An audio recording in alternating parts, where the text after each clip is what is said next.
I call the Town of Mountain View Council regular meeting of September 15th, 2025 to order at 6:30 p.m.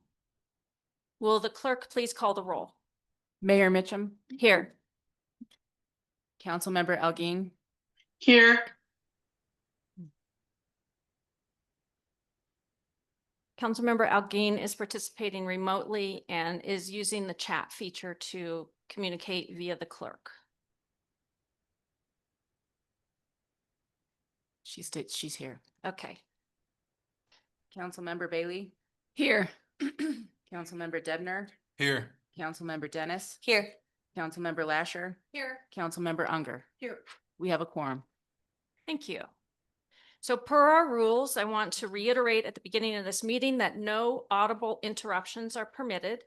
For members of the public, the only time to speak during the public comment periods, and there will be two in this meeting. One is your normal public comment period, and then there will be another public comment period inside the public hearing on the budget. If you want to participate in the public comment period, you will want to sign up on the sign-up sheets at the front of the door. You'll want to sign up for the correct one, depending upon which one you want to participate in. So if you want to have a public comment during the meeting portion, that's the one to the right. If you want to have a public comment during the hearing, the public hearing, that's the one to the left, and it says public hearing up in the top right corner. Please be respectful and avoid audible interruptions of the meeting as it causes significant delay and distraction. Members of the public who do audibly interrupt the meeting will be given one warning, and then I'll just ask you to leave if you interrupt again and participate remotely from then on. With that being said, will you all please rise and join me in the Pledge of Allegiance? Pledge allegiance to the flag of the United States of America and to the republic for which it stands, one nation, under God, indivisible, with liberty and justice for all. Will the clerk please read the items of the consent agenda into the record? Agenda approval, meeting minutes from the 8/18/25 council meeting, ordinance number 2025-08-18A, an ordinance establishing the mayor's compensation for the term commencing at the conclusion of the November 4th, 2025 coordinated election, resolution number 2025-0915A, a resolution of the town of Mountain View, Colorado, approving a contract with Axon Enterprise, Inc. regarding body camera equipment. Thank you. I move to approve the consent agenda. Second. Because this has an ordinance on it, we'll ask for a roll call vote from the clerk, please. Councilmember Elgin, If you could state her vote out loud for the record, for the room and the council, waiting for that would be appreciated. no. Mayor Pro Tem Bailey, Yes. Councilmember Debner, Yes. Councilmember Dennis, Yes. Councilmember Lasher, Yes. Councilmember Unger. Yes. Motion passes 5-1. We're moving on to our public comments then. These are the general public comments for the meeting. So you can say anything at all. It doesn't have to be on the topics of this meeting. And you would sign up again, as I said, on that sign up sheet on the right side. If you are participating remotely, we ask you to have your camera on for the duration of that comment. And you would also put into the public comment or the chat your name and address. Please limit your speaking time to 3 minutes. And unfortunately, we're still having some problems with people who are participating remotely to be heard. So if you are participating remotely, you can be heard on the recording, but you can't be heard in the room. So we're asking you to just put your comment into the chat and the town clerk will read it out loud for the room. Do we have anybody who would like to make a public comment signed up for the general one? Jeff Kitty.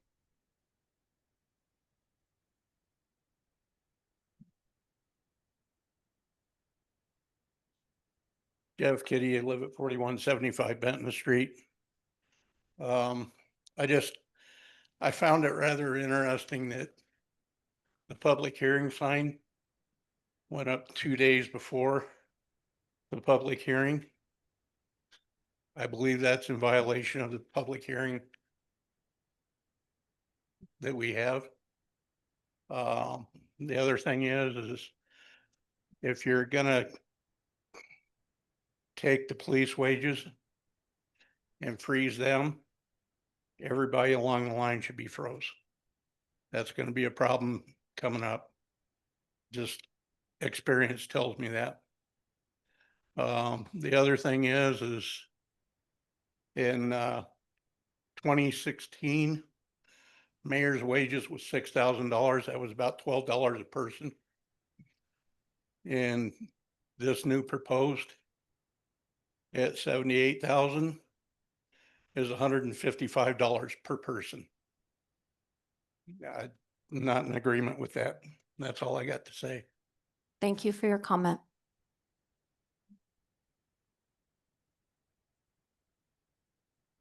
Helen Carney.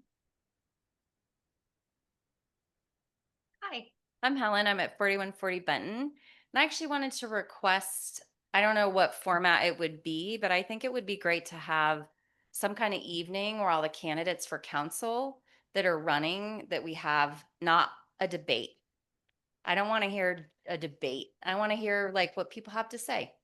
So that's what I want to say. Thank you for your public comment. Would anyone online like to speak?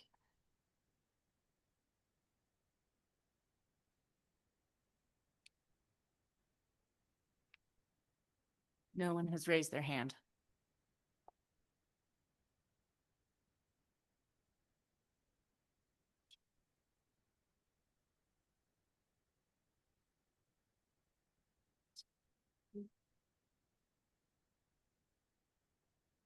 Nobody online? Nobody online. We had another one in the room. Okay.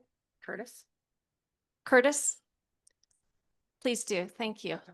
Do we have a last name for Curtis? Einspar. Welcome. Yeah, thank you. So I guess I was just, I don't even know how to really ask this, but so we had the sidewalk, not the sidewalk, but the curbs were fixed on one side of the entire street. My stepfather and my mother are both disabled, and they fixed like spot not this big, you know what I mean? Like it didn't fix the whole thing, and my stepdad has fallen multiple times, hurting himself. So I was just curious on what we need to do about that, like what we can do to fix that side of the street as opposed to the other side of the street. You know what I mean? Yeah. Thank you. I'm going to I'm refer so that. embarrassed. I don't. No, I it's didn't plan okay. on speaking in front of y'all. It's difficult. We appreciate Yeah. your help. You're Yeah. coming forward. I'm going to refer that to staff. If you could give the town clerk your phone number Perfect. and email address, we will follow up with you about Okay. that. Wonderful. Curb. Thank you so much. Thank you for letting us know about your concern. I'm also briefly going to just address two factual issues with public comments for the general meeting. The sign was put up 5 days ahead, and we are planning a candidate forum, and the details are forthcoming. No other public comments from remote participants? No. Thank you very much. So I will now open the public hearing for adoption of a budget summarizing revenues and expenditures for the town of Mountain View for the calendar year commencing January 1st, 2026. It is September 15th, 2025, and the time is 6:39 p.m. May I please hear a motion from our Mayor Pro Tem to bring the agenda item to the floor? I move to approve ordinance number 2025-09-15A, an ordinance adopting a budget summarizing revenues and expenditures for the town of Mountain View for the calendar year commencing January 1st, 2026 and ending December 31st, 2026, and appropriating funds therefore. Second. Thank you. Let the record show that this hearing has been set for tonight per our charter requirements, section 9.3. This public hearing was properly noticed in conformance with the Mountain View Municipal Code and applicable state law. I will first recognize our town treasurer to present the draft budget. Treasurer Campfield. So I believe the only notable change between the budget workshop. Oh, I'm sorry, real quick, let me just let everybody know where the public comment period, I sort of cut myself off there accidentally. After she presents it, then we will have some public comment, then there will be discussion from council and testimony from council and debate. We will make sure that we speak right into the mic for this especially. Thank you. You have the floor. So the most notable change between the budget that was presented at last week's workshop and this one is that I moved the $34,000 of the park maintenance expenditures to the Conservation Trust Fund as directed by council. Otherwise, everything else should remain the same as presented. Thank you. We've had 4 workshops on this topic. So by this point, we should all feel pretty confident about the numbers and but this is the time when we can go through and ask additional questions and get clarifying information. So I thought, just in the interest of sort of moving us along and being a little bit seeking comment from our council members and questions in an orderly fashion, I thought we would start with just revenues in general. Are there any questions or need for clarification on the entire section about revenues?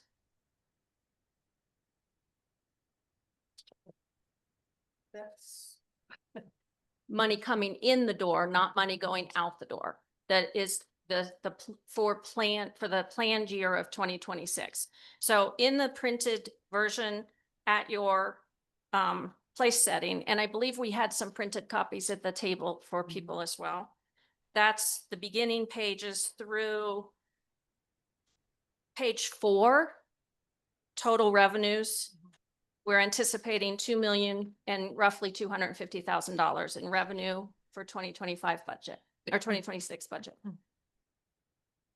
I think most of the questions are going to be about expenditures. So if you're okay, we'll move along. So then I was just going to go in turn, take each section the way that we have it presented in the budget itself. The next section is the general government expenditures. Do we have any questions or need for clarification, discussion about the expenditures for general government section, which starts on page 4 of your printed document? And our council member who's remote, if you have a question or a need to be recognized, just let Charity know and she will ask for the floor for you. I had one question. Councilmember Debner. So on page 4, it lists the council member salaries for the budget year 2026 as 98,000. But I saw in 2023 and 2024, it's around 66,000. I was just curious if you could speak to that. So that incorporates the change of the ordinance that was just passed in the consent agenda for the mayor's salary. Includes the mayor's salary? Yes. Thank you. Other questions, need for clarification, discussion about general government expenditures in this proposed 2026 budget? Moving on then to the next section is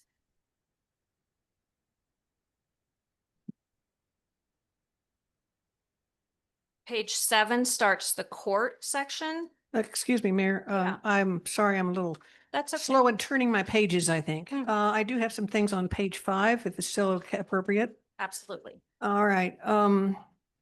Just curious about a few things, so I'll try to not take up too much time, but yet I want an actual answer on these. Building inspections, town hall security expenses to the tune of $25,000. What would you explain that, please? So we currently contract with Safe Built to provide building inspection services.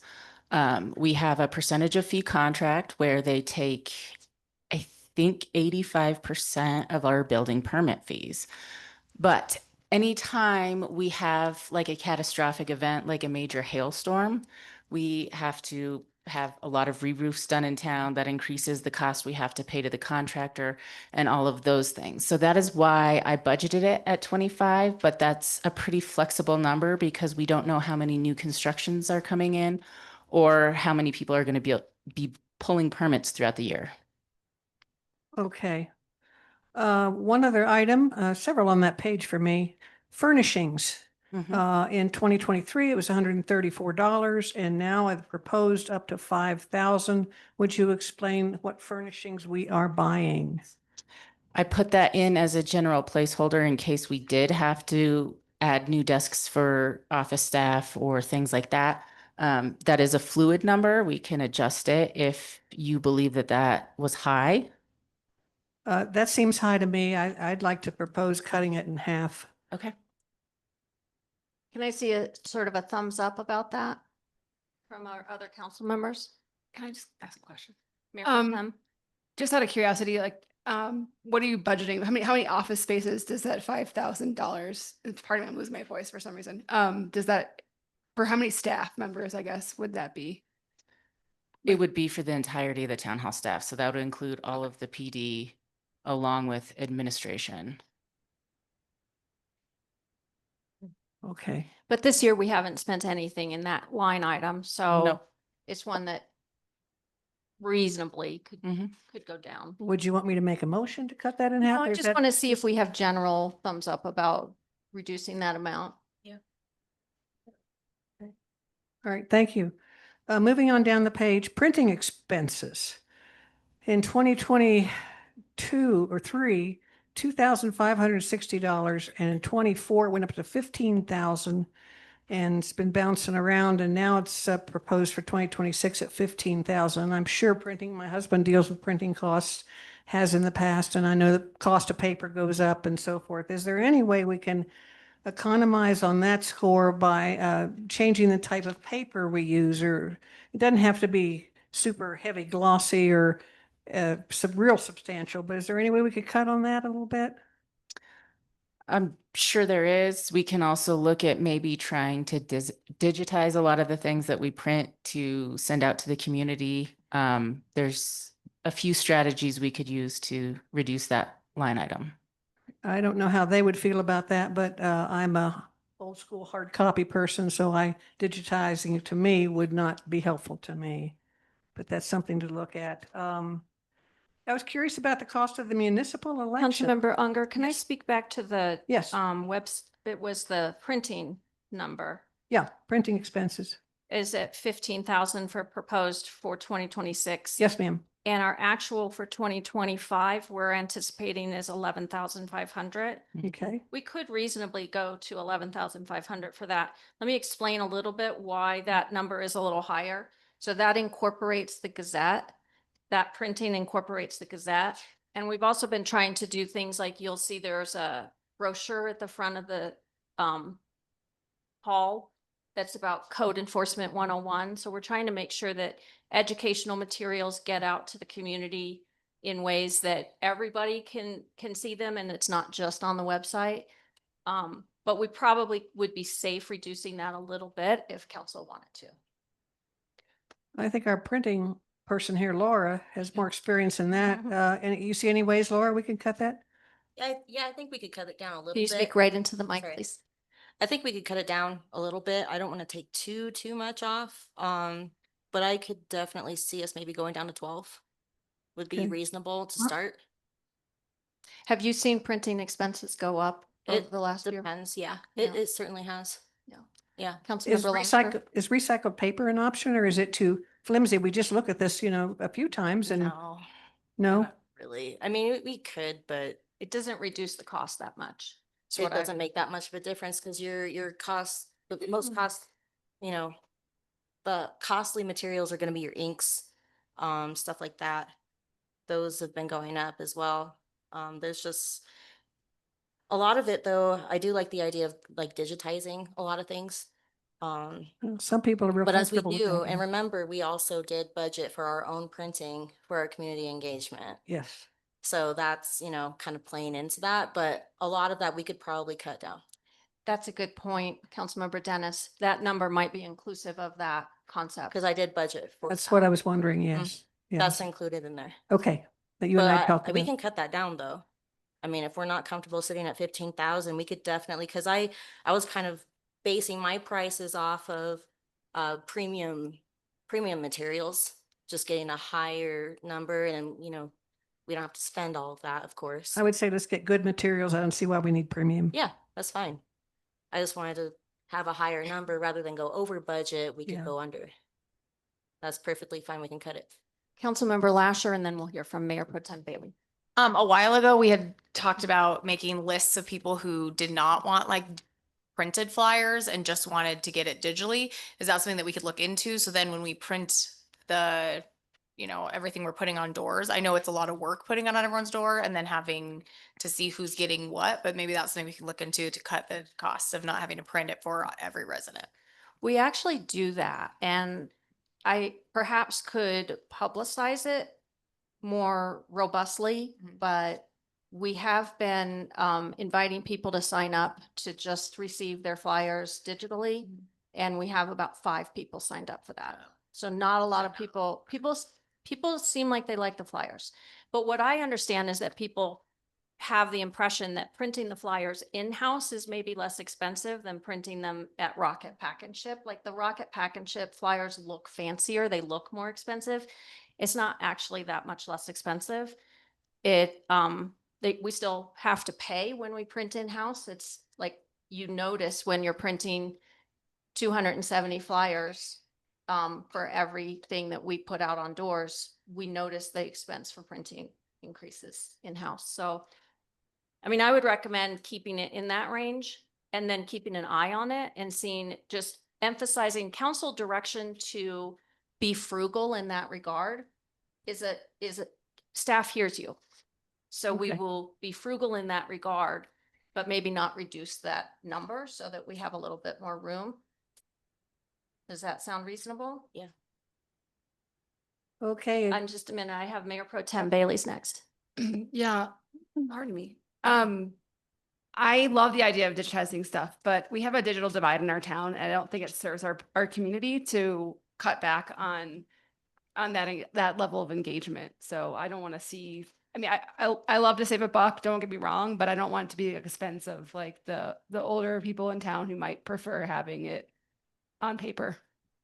And the majority of people appear to prefer it that way. I didn't even know about that. Yeah, I'll publicize the sign up for Town News. It's actually going, that invitation to sign up for Town News is actually going to be included in the letter that's going to every single stakeholder in town tomorrow. So timely. Councilmember Unger, please continue. moving on down, the recall election, I was curious as to how much that cost, and it says $9,843. That was the total cost for having the recall election that we had. Well, I would say probably not, because we did not have the finances managed on an extremely granular level last year. So a lot of your attorney's expenses are not reflected into that.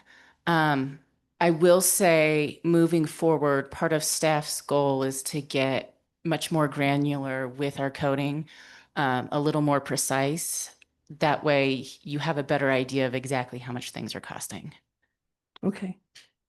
Okay. So that expense is likely the cost of the election judges, the cost of the ballots were more than that amount. The ballots themselves cost, I want to say $17,000 to print. So they just didn't get coded to that. My best guess is that price is what we paid the county and The election judges. the No, elected that judges. coded. Yeah. Okay. So the attorney's fees for the recall did not get itemized because they all came in on one bill, right? So those didn't get itemized. And then the cost, the hearing officer probably did get coded to that, because that would have been a separate bill. It's possible. We can check that. If council would like, we can do that, inquiry into that cost and break it down. And I think that would be a helpful thing for the council. So let's just go ahead and do that and bring that back to council, so we have a better accounting for that particular line item and understand it better. Thank you. Someone had approached me and I was curious about this too. What does it cost us to rent the church? Currently, it's $200 per meeting, and we are going to be going to $500 per month so that we can leave it set up. And we're going to install a accordion door across this beam that will allow us to leave all of this set up.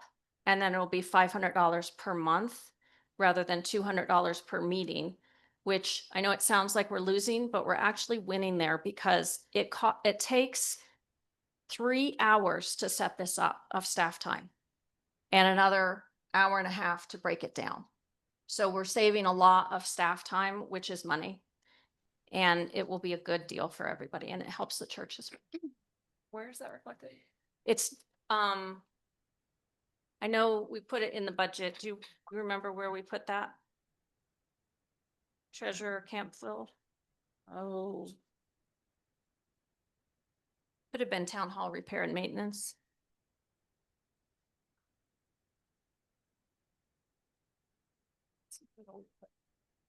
I'm gonna have to research exactly which one that's coming out of. Okay, let's look into that. And we'll get back to council on where is that Mhm. $500 monthly for the space rental. Thank you. Councilmember Unger, please continue. One more thing on this page. This brings a chuckle to my face. Employee appreciation went down actually. In 2023, it was $11,868 and proposed for 2026 is 4,500. Are we less appreciated now or what was that all about? 6. Page 5, down at the bottom. 6. I just, that was funny when I was going through that and I thought, wait a minute here, what happened? 6. Page 6, about This stick 2/3 with of the- the way down. Table setting or the, Of the table, we're going to be referring to the table setting the entire time here. Oh. Because this is the most up-to-date version. There were some typos. Mine's on the bottom of page 5, but okay, over to 6, you say? Let's make sure you're looking at the right version. Are you looking at the one that was in your packet or the one that was at the table? That's okay. Okay. All right, my next question will be about some of the language of like the DOLA and the SUTA, and I could talk to you, not take up time here, Mayor, and I have trouble with acronyms of you, as you know, so you and I will deal with that independently, not to take up the time here. And Actually, let me speak to that because I think it's a good learning opportunity for all of us. In this budget, our town treasurer has done something that to date, no other clerk has done in the 4 years that I've been working with for the town, where she's actually creating a spreadsheet with all of the GL codes and it goes straight into our software Cassell. So she's not having a second document. She's got a spreadsheet that gets downloaded directly into Cassell that is reflected in what's in front of you right now. And so you'll see there's a whole bunch of like blank places. That's because they used to be hidden, but they're not anymore because they are GL numbers that we use. And she's making sure that every detail gets captured. So I just want to recognize our town treasurer for doing a very good job of that. But that also speaks to why these names are the way they are, because these are our town accountant's version of the names.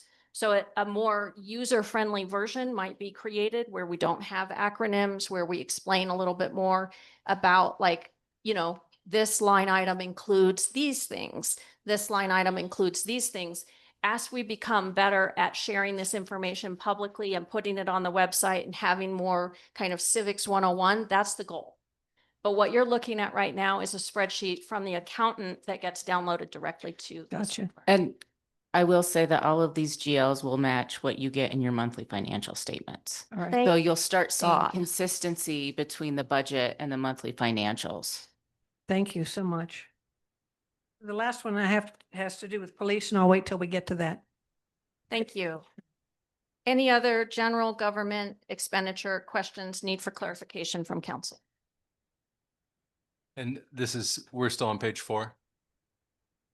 Yes, up to page 7, middle of 7. starts court.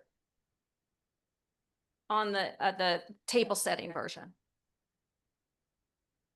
I was curious, so there's a line item for other professional services, for 20,000. So this would be.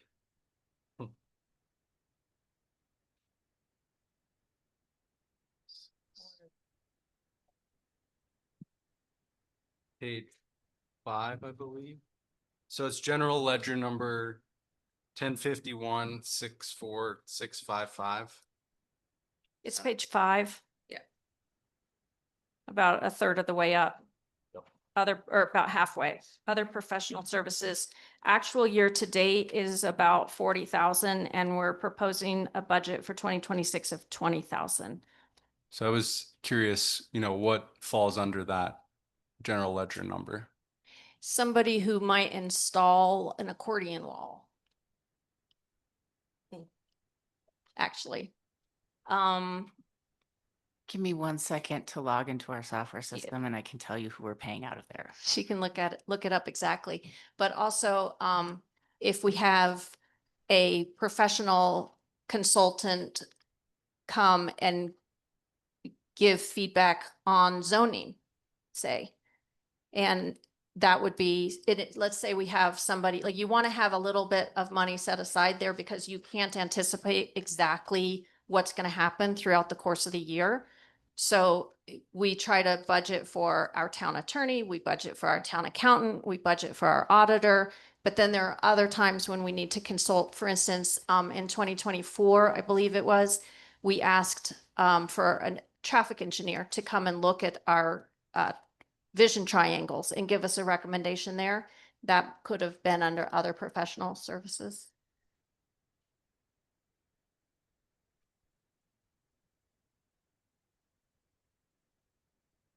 And I just want to express my appreciation for a town clerk for, doing all this hard work.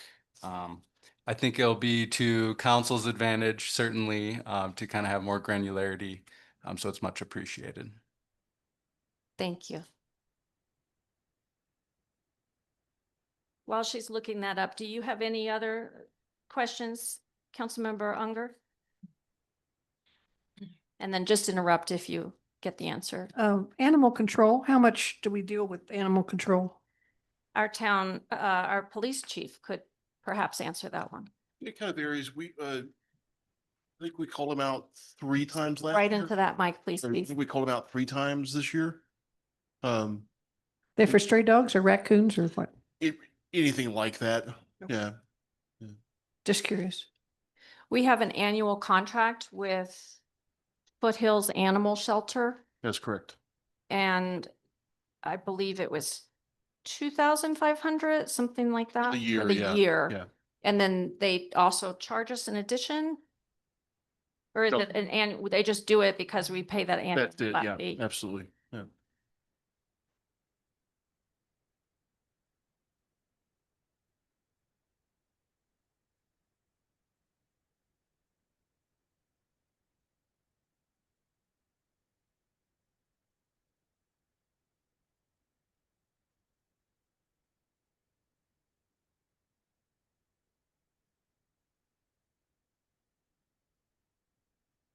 So it looks like your other professional services GL account had a secondary contracted accountant that was doing a lot of AP work for you over the last year.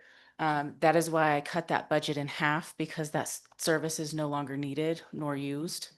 But that's what is coming from there. Could you maybe describe a little bit more for my understanding?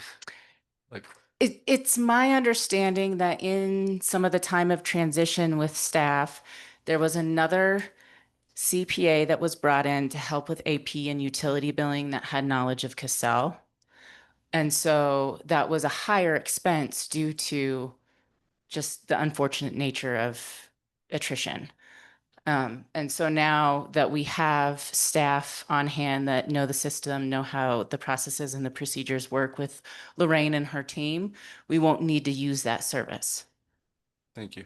This is a really good example of the kinds of improvements that we expect to be seeing moving forward with a highly qualified clerk treasurer at the table where we don't need to subsidize some of the work, you know, we don't need to go out for additional experts. But at that point, council was asked to approve that contract. It was Nicole Kirkpatrick was helping us with utility billing when Administrator Beltran was here. Councilmember Unger. The last thing that I had to deal with is something that a friend and a neighbor asked me about, and I says, I don't know. Chief, we have several automobile tire places in town. When the police cars need furbishing and maintenance, there's probably some technical things due to safety of the vehicle that they can't touch, but how much can we use them? How much are they being used in our local community? So we go to what used to be called gyms, it's called mechanic shops now. They do all our regular maintenance. So oil changes, In like, town. just like the basics. Well, not unfortunately, we actually get a pretty good deal through Jefferson County to purchase tires because they purchase tires 400 at a time. We're buying 4. So we get a much deeper deal on those to get them from them. But we just pick them up from Jefferson County and we have gyms install them. Yeah. Or we can go to Les Schwab, or it's just a lot cheaper to have them do it. It's a lot faster.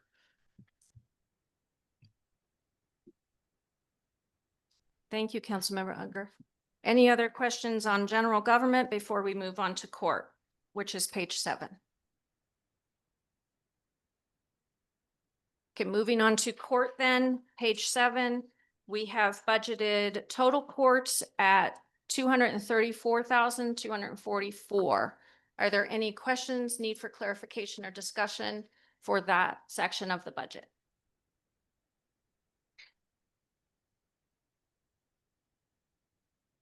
Just to highlight, this is where our photo radar, both expenses come and revenue come in and out of our court.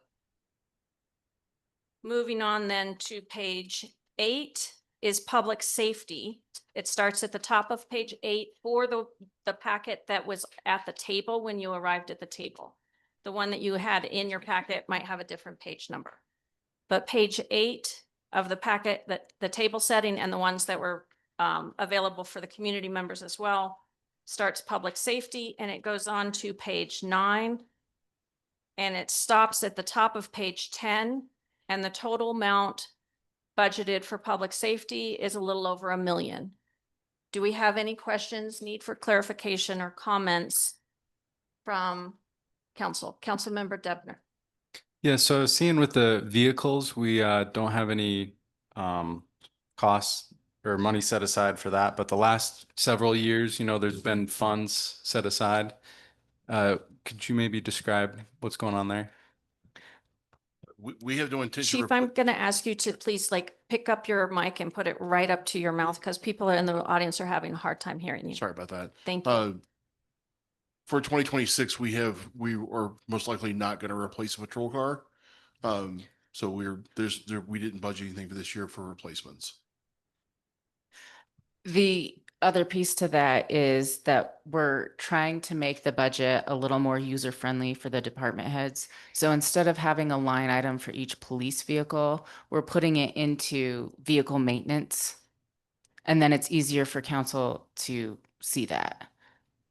That's exactly what I was wondering. And then kind of a related question, I was wondering, so just given the age of the vehicles that are listed there, I mean, I guess what's our status for usability on our vehicles? Is that like a cost that we would anticipate in the next 5 years? So we're implementing that into the CIP. I did budget a new police vehicle for the 2027 capital improvement budget to come out of the DOJ funds.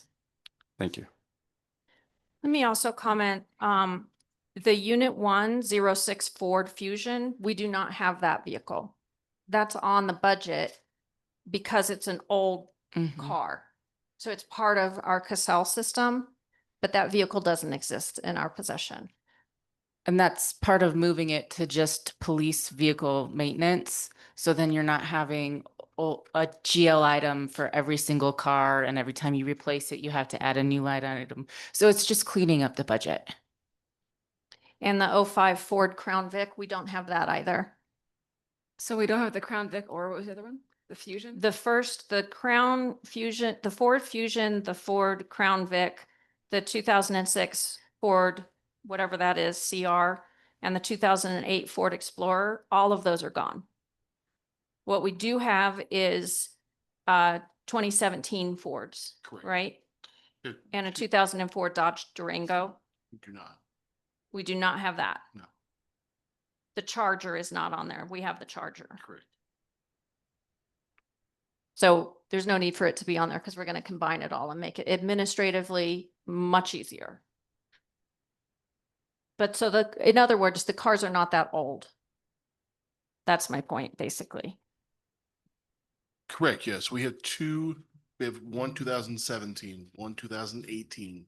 The rest of the other two are 2022s, and then a 2020 Dodge Charger. What's the general life expectancy for a police vehicle? Like, does that depend? That is a loaded question.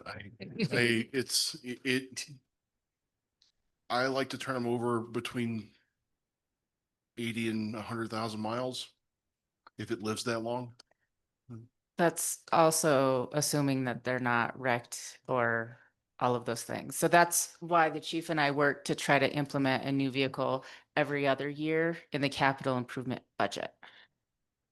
I wasn't gonna bring it up, but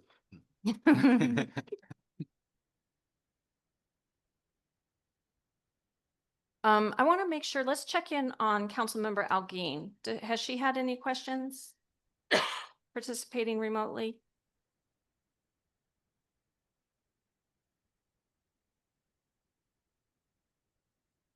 I'm not seeing a response. Okay. Councilmember Algeen, please feel free to enter any information that you want to add to the conversation into the chat, and we'll recognize you. Hello, thank you for asking. I do not at this time. Excellent. Thank you. Okay. Councilmember Unger. One last question. The TerraCycle collection, I assume, is the bicycles. I've had several questions from the residents as well. What's happening with the bikes? We haven't seen them being ridden around, and are they still with us? Are they going to be used, or should we get rid of them? That's two questions. Let's have you, Okay. Chief, answer the question about the bikes, and then we'll go to the TerraCycle. so we have a schedule that we try and keep to have folks ride them. Unfortunately, we went from 10 officers to 8. It kind of limits our ability. I really don't want to have like one officer out on a bicycle and not have another one to respond. So if it's something that's a little further away than that, but I can tell you, I think Officer Nelson Nucky's here. I mean, he actually enjoys riding the bikes. So we have used them this year. I mean, clearly we always want to get on those as much as we can. But I see us using them again next year as well. Thank you. I think that point about how many officers there are on duty at a time and whether or not we can have a regular schedule for bikes is well taken. The TerraCycle was a earlier program proposed by Mayor Pro Tem Bailey about 2019, 2020. Something like that, yeah. Do you want to share what it was? So TerraCycle is a company that does like hard to recycle items, and I was proposing that we expend some limited funds to have a drop box at the town hall, but it never. Mayor Levy kind of axed that before it ever got started, so it never happened. And it's just left over here in this lovely budget item thing. Yeah. So we're still on, that's actually, I think, a Public Works item, but I think the page numbers are confusing us. Are there other questions or comments, need for clarification from council members regarding our public safety section of the budget? Then we will move on to Public Works, which starts at the top of page 10 of your table setting. And it continues through page 11, including park maintenance and trash, and ends at the top of page 12. But actually, those are broken down separately. So Public Works, we're proposing 196,234 as the total proposed. Park maintenance, That was moved to the Conservation Trust Fund. Trash is 86,000. Any questions or need for clarification, discussion from council about those sections of the 2026 proposed budget?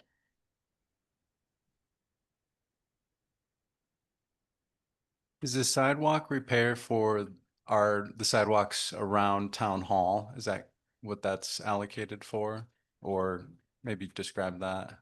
So because we know it's an ongoing expense, we put a placeholder every year to make sure that we can keep up with the maintenance of the sidewalks in town. Okay.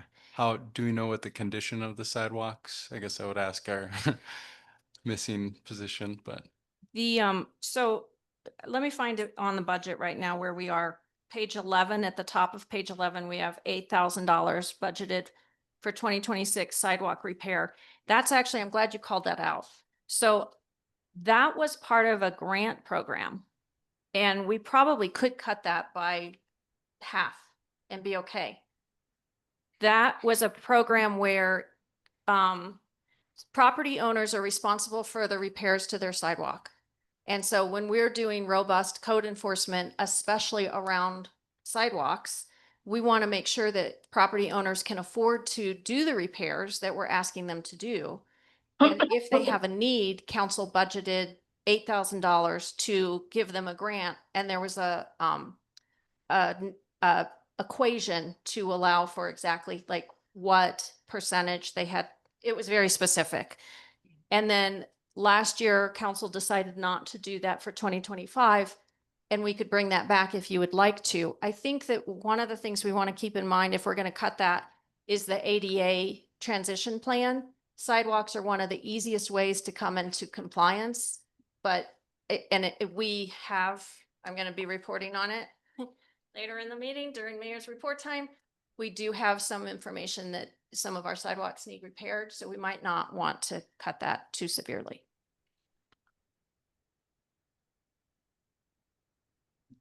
I know it's really helped some of our residents to have that really, I mean, it can be very expensive. But I also think that the town has done a great job of allowing residents to get pool resources by doing them at the same time, and it cuts a lot of costs.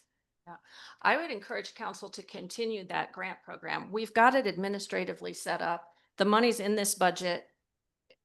It's a really good service to the residents, and it doesn't cost a lot. We haven't ended up using all $8,000 a lot of the time. But when the people who really need it get it, I mean, we sometimes get tears. Like, it's hard to, even if you own property, you don't always have the money to fix a sidewalk. So I will say by offsetting your public works salary to a portion going to your enterprise fund, that provides more cushion to keep that grant money in there. okay, thank you. I appreciate the understanding that it's more of a grant line item, so. are we in favor of continuing that?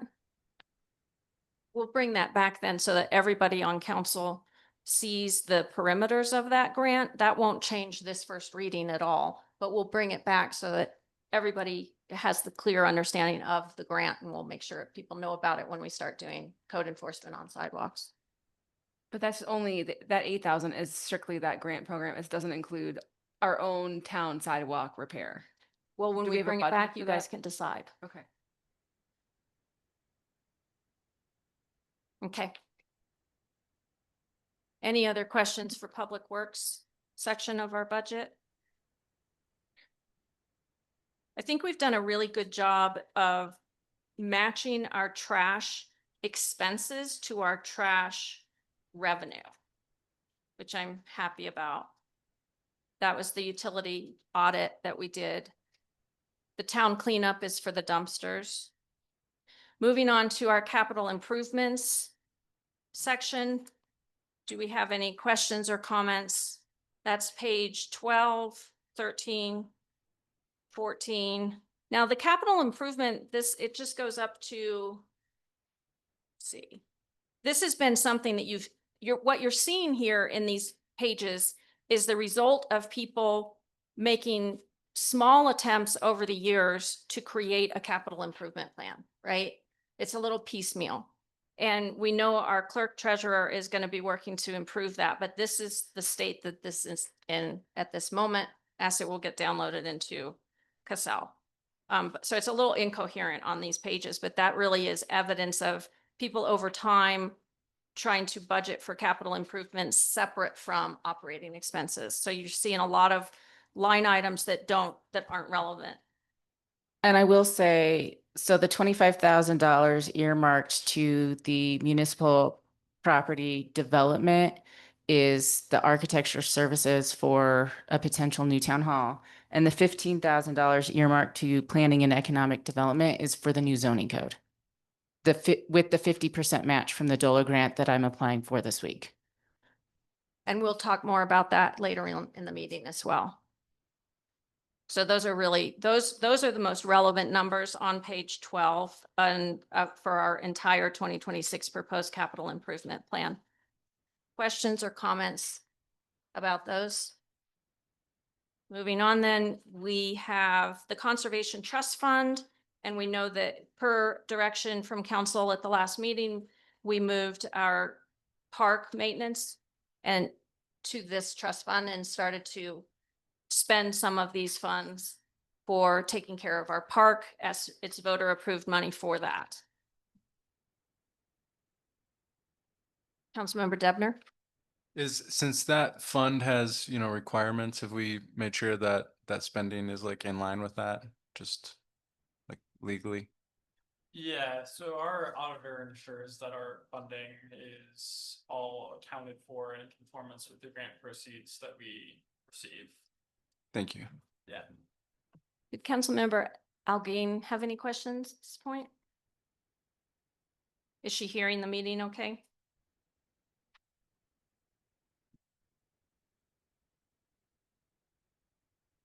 She's also got a 4-hour time difference, so I appreciate her participation in tonight's public hearing. I am, thank you, no questions. Thank you, Councilmember Algeen.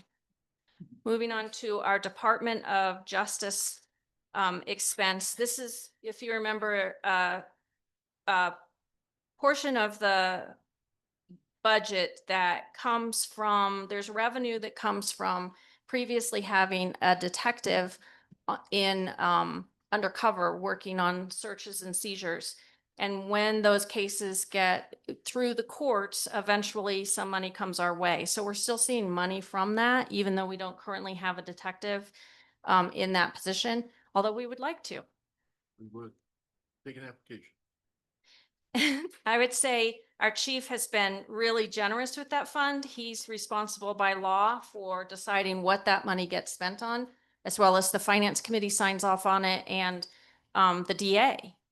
So thank you for being as generous as you have been to support the department and the town in the ways that you have. I think it's quite remarkable. Thank you. It's made a big difference on our budget. Any questions? We'll move on. We're at the waste and stormwater. That's on page 4. This is an enterprise fund that handles our wastewater and stormwater management. And it looks like we've got the revenue first, followed by the expenses. Revenues ends on page 15, followed by the expenses. And that's the last page of the budget. Page 16 ends with the total stormwater wastewater expense is $209,542. Any questions, need for clarification or discussion from council? Councilmember Debner. So earlier this year, we had discovered that we were responsible for a portion of Sheridan. How does that fit into this, the expenses that we're planning? I was just kind of curious if we've anticipated that cost. I think we ended up having, that would have been a question for Coordinator Nugent. I'll have to look at that more closely. I think we ended up finding there was some other cost savings that offset that in the 10-year infrastructure plan. But I will get more details and come back to council with that. Thank you.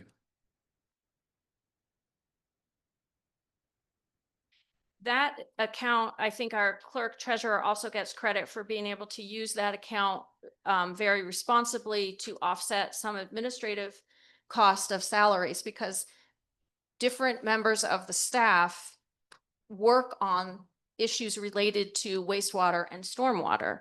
There's the billing part of it, and there's the public works portion of it, repairing the curbs, that kind of thing. And so our town treasurer, with her experience, is able to recognize that maybe we weren't using that enterprise fund as efficiently as we could. And I believe that this will be an improvement, and I appreciate that. I think staff's done a really good job of working on this budget together, our department heads and our town clerk treasurer. And I think it reflects the nature of what our council's asked for. And I think what our council has asked for reflects very comprehensively the nature of what our community has asked for. So I just want to thank everybody for their participation in this process. I think it's been a very organized and long process with three different workshops and a council retreat and a lot of public comment. And I'm sure we're going to hear some more public comment coming up. But I think it's been a great process, and I think staff's done a really good job.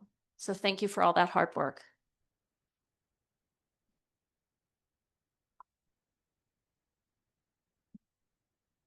At this point, we're going to open the floor to members of the public who wish to make comments during the public hearing on this matter. And I'm going to ask our town clerk treasurer to call out each person in turn. How many people do we have signed up? One in person. Oh, okay. So we don't need to divide the time. It's just 3 minutes. And we have another person. Anybody can sign up still. You can come sign up. We'll take signups even after the fact. Because we want to encourage participation in public comment at this time.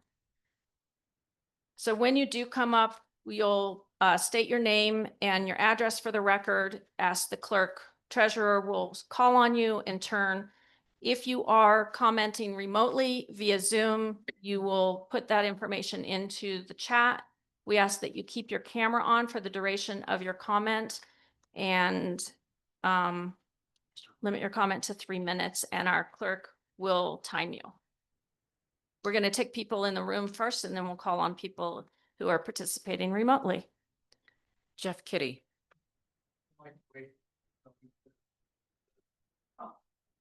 If I can. Well, I just want to make sure. Yeah. Jody Dosh, I just have one question on page 10 about the curbs and gutters. At, let's see, 2024 actual is 156,000. And we're not budgeting anything for that this year? That's my question. That was a capital improvement line item. So what page would it be on? Please. So a capital improvement project is intended to do a major infrastructure project Mhm. on a circular basis. So it doesn't usually get budgeted annually. It's a one-time large project. Okay, And so this is part of the budget cleanup because we have capital improvement all over throughout the budget, and it doesn't make it very clear for you guys. okay. So it's still, I mean, there's still money for that. Not in this year's budget, no. It was That was budget. part of the DOLA grant. Yes. Okay, because there's still quite a few of them that aren't repaired. There's 15,000 currently budgeted for curbs and gutters for 2026. Okay. The larger amount of money budgeted for curbs and gutters in 2025 was specifically as part of the DOLA and the ARPA funds. So DOLA, Department of Local Affairs, and ARPA was the money that came from the Biden administration specifically to help local governments. And council made the decision to apply that to curbs and gutters and use the money in that way. And this year, we will hope to look for grants, but yes, that is correct. We are budgeting 15,000 for curb and gutter repairs and not a larger number, but it's part of the 10-year infrastructure plan. We're starting to set money aside for repair of curbs and gutters. So we're saving it and then using it and applying for grants. And Okay, it'll be part of the capital improvement plan. thank you. Thank you. Jeff Kitty.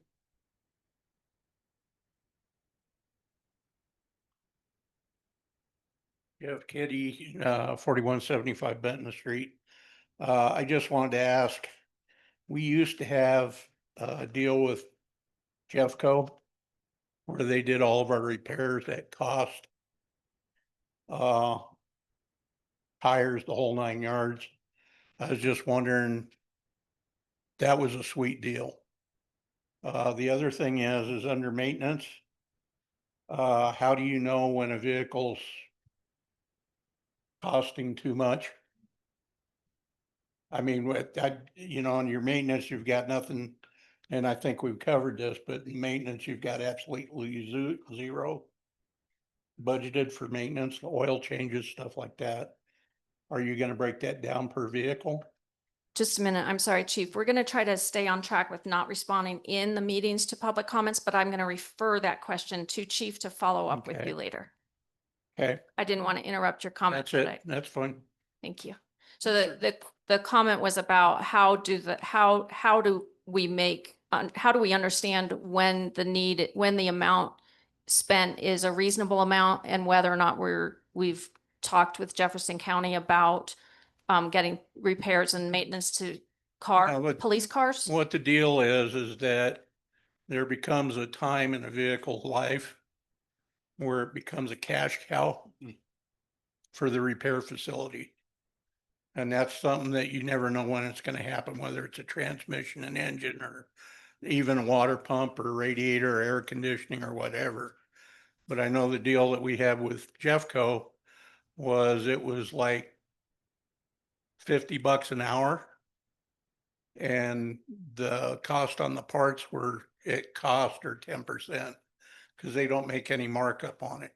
Okay, Where you go to local, you're gonna probably pay about $130 to $150 an hour.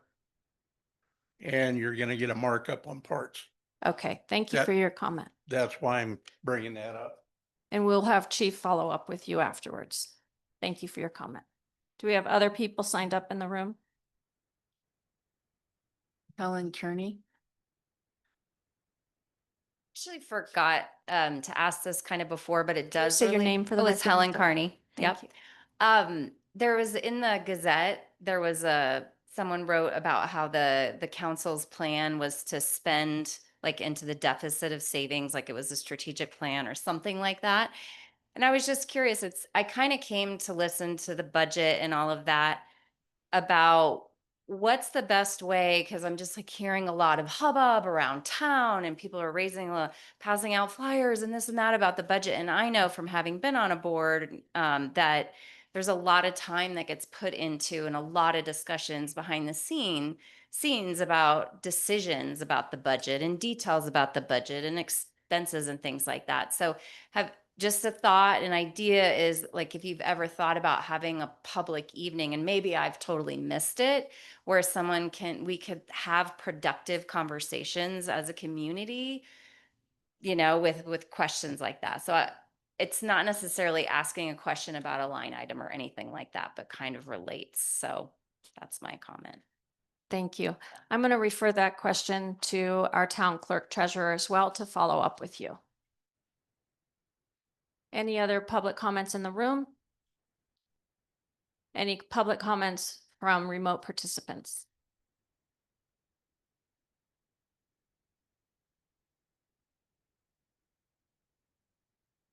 No one has raised their hand. Okay.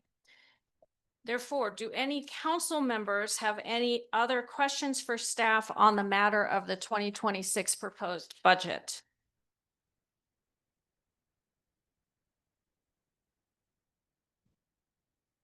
There being no further presentation or testimony, I declare the public hearing is closed at 7:34 p.m.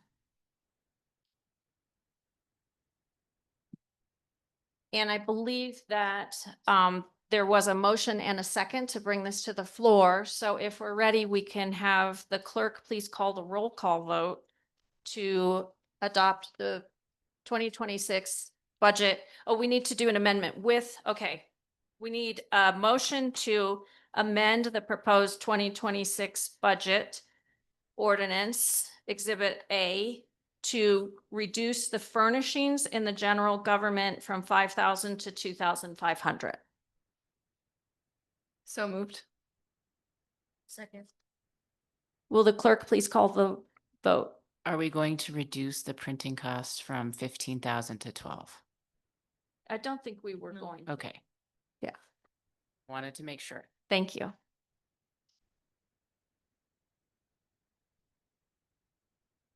Will the clerk please call the vote? Councilmember Algeen. Yes. Mayor Pro Tem Bailey. Yes. Councilmember Debner. Yes. Councilmember Dennis. Yes. Councilmember Lasher. Yes. Councilmember Unger. Yes. Motion passes. Thank you, everybody. Moving on to agenda item number 7, this is a presentation per request from council at the last workshop where we did some work. We had some training on the land use and zoning issues that we're asking for direction from council on. And I'm going to go ahead and present, but I'm hoping that our town attorney will weigh in at any point if there's a need for clarification or any, if I get anything wrong, please. We're trying to make this really responsive to the requests from council at the last meeting that there needed to be more understanding of why we're looking at the need to update our zoning and land use code. I would also encourage our council members, if you have questions during this presentation, to just ask, raise your hand and ask for the floor and interrupt. I'll give you the floor. So the real question is, why is it necessary, right? I think that's the question that we're not sure everybody understands, why it's necessary. We have a lot of community concerns. We've heard over the last several years that the new houses that are coming in are too big. We've had a lot of concerns about affordable housing. It's very expensive to build. That's a regional and state concern. We've talked about the need to have walkable streets. That's in our comprehensive plan. We talk a lot about what can we do to attract new businesses that will serve the community. And the big question that I think we've been talking about comprehensively for a very long time is how can we be more financially sustainable? How can we get to a place where we're not always afraid that we can't afford to pay the police officers? So in 2025 council goals, we specifically said we seek to continue to build the professionalism and continuity in our municipal government. Professionalism and continuity go hand in hand with good land use code and good zoning rules. We also said we seek proactive approaches and encourage best practices to build and maintain the town's physical environment, such as the sidewalks, etc. Our goal is to create a distinctive, safe, and welcoming town supported by systems that ensure continuity for future generations. I highlighted that, and I highlighted proactive approaches and encourage best practices because the changes that our town attorney is calling out that we might make in our code are specifically responsive to best practices. Can I ask? Yes, is- Member Debner. Are there any specific documents or published best practices that are referred to when you speak of best practices? Our town attorney is an expert in this field, so I'll let him answer that. Yeah, you're talking about best practices in zoning? Yeah, I'm just kind of curious, what are the reference documents and, how do we know what are the best practices? Yeah, great research will be the American Planning Association, specifically the Colorado chapter. Will put out best practices in zoning. I think they update it annually. So that's a great resource to start. But DOLA also puts out some best practices. They also put out some pointers on how to comply with state law, as the town's aware, and as I continue to sort of make the council aware through confidential memos to this board, there's been a lot of state law changes in land use, which are requiring municipalities to adjust their zoning to be compliant. So those two resources will hopefully be a helpful starting place. Thank you. Yeah. I'm going to change my position here so that I'm not craning my neck to look at that as I present. Another council 2025 council goal We seek to create long-term financial sustainability for our town. That's about diversifying revenue. And then we specifically, when we crafted the 2025 goals, we specifically wrote into those goals, we strive to have an inclusive town-wide discussion on residential building and zoning codes that balance the needs of the community with the reality of development pressures. So that is explicitly called out in our 2025 goals, and we're trying to make progress on that. 2025 goals also said we intend to build an inclusive, vibrant, well-informed, safe, and economically healthy community. An economically healthy community includes diversifying our revenue in our commercial areas. Economically healthy means we think long-term about how to have revenue that pays for anticipated operating expenses, plus builds money in reserves for emergencies, and creates a capital improvement plan. That's what we mean when we say economically healthy community. We appreciate our existing businesses in town and we welcome new businesses. Then we explicitly again called this out. We are especially interested in encouraging businesses that provide gathering places for the community. When we made that goal, we were anticipating doing this work. We are committed to fiscally responsible, nonpartisan, respectful governing efforts that will continuously improve the town. This is an effort to move that ball further down the field, which we are constantly trying to do. It's not an independent new project that just came out of nowhere. It's a continuous improvement to the town. We seek to improve our knowledge of best practices, like Councilmember Debner called out, and our ability to govern in a collaborative, professional manner that acknowledges our duties and responsibilities to lead, which is something that Councilmember Lasher called out at the last workshop. That we are, as a body, recognize that we have the ability to do long-term planning. That is a role of the leader, and not everybody's always going to understand it. But that long-term planning is what this zoning work is about. We also have the comprehensive plan, which we adopted in 2024, end of 2023. There's a lot of information that's relevant in the comprehensive plan. I'm not going to read the whole vision statement, but it speaks to those same concepts, and it works hand in hand with our council goals. In the comprehensive plan, at the very beginning, there's a part that is about values, maintaining and a thriving local and stable economy. That's what the zoning and land use code updates are really all about, creating thriving local and stable economy. So Mountain View values was also number 5, was securing a sustainable and equitable future. We're preparing Mountain View for future generations, and we're being very intentional and thoughtful about how to set us up for success in the future. The key priorities in our comprehensive plan also speak to this. I went looking for, like, specifically, did we think about this when we were adopting the comprehensive plan? The comprehensive plan was adopted after a full year of public input.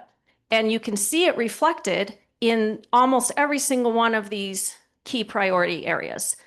A vibrant and safe neighborhood, housing quality and choices, a strong and thriving economy, walkable and connected physical environment.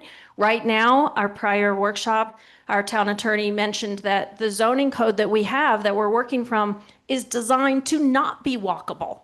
It's designed around cars. We want a walkable environment, we have to change the code. High quality community facilities and services, that one's not so relevant to this issue.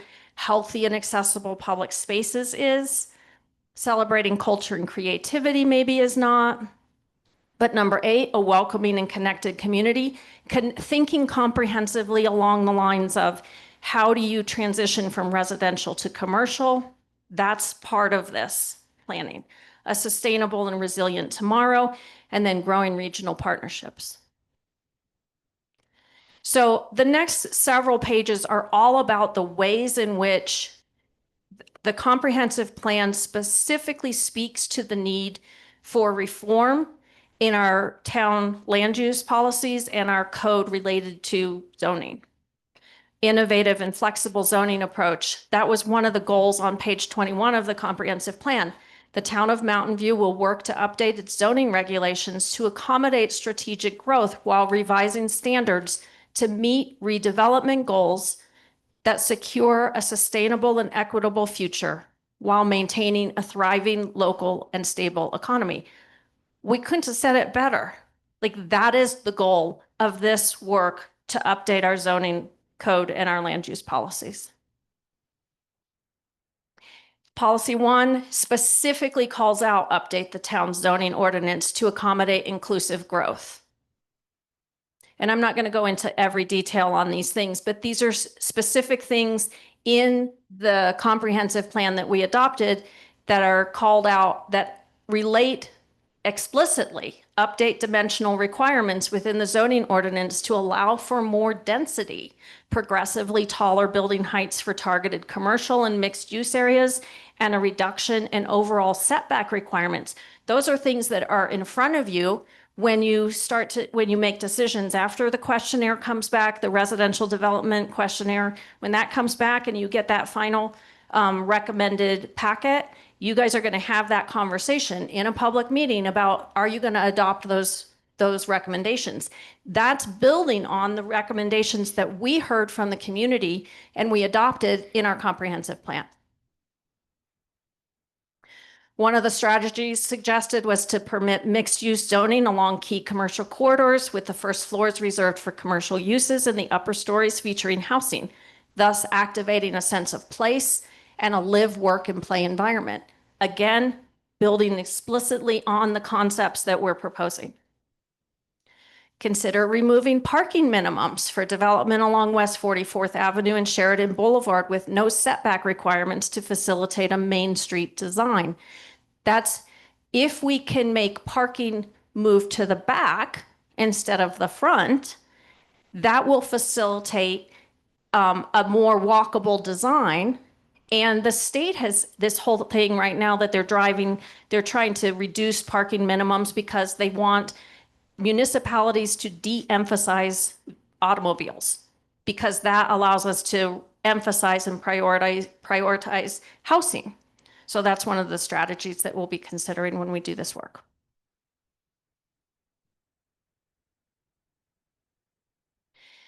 In terms of housing, so we were talking all about sort of commercial and thriving areas in the comprehensive planning.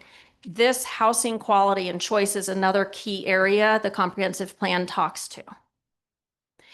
And because we knew that housing choice was important, in August 2024, via that resolution, the town council decided in an open meeting to opt in to Proposition 123, which is about, it's the state offering funds to local administrative or local municipalities in order to incentivize affordable housing. And we opted in. So that's why we're thinking, let's update the zoning. One of the elements of the grant, which our clerk treasurer is going to be applying for, specifically incentivizes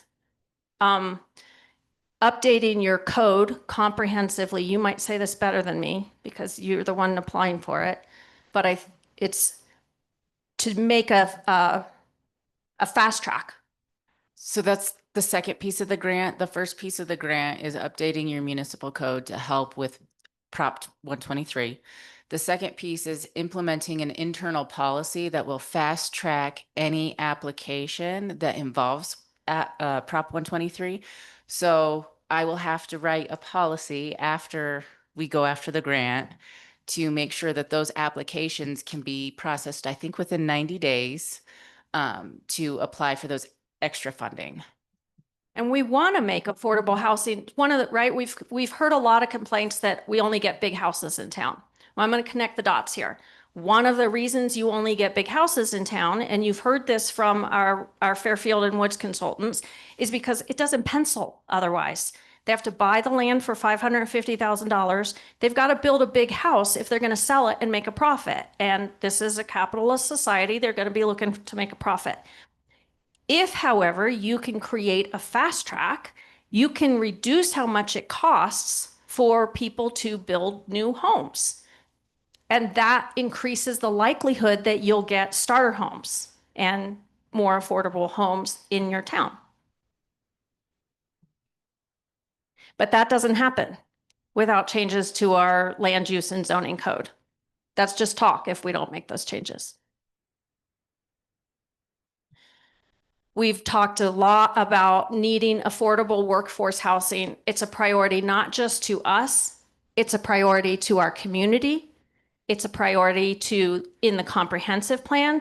It's a priority in the region, and it's a priority in the state. These are parts of the comprehensive plan which I pulled out that speak specifically to this issue, and you can go find, this will be on our website so everybody can look at it. And then you go to the next issue. Safety and maintaining our infrastructure is critically important to all of us. It's important to the community. When I say safety and maintaining our infrastructure, I mean safety in terms of how many police officers do we have on the street? I mean that. It's that number. Do we have 8 officers, or do we have 10 officers, or do we have 12 officers? The answer to that depends on whether or not we can improve our zoning and land use policy. Because if we can have businesses that bring in more diverse kinds of revenue on our limited commercial areas, we have more revenue. And then we can budget for 8 officers, 10 officers, 12 officers, however many officers council decides, and not freeze their wages.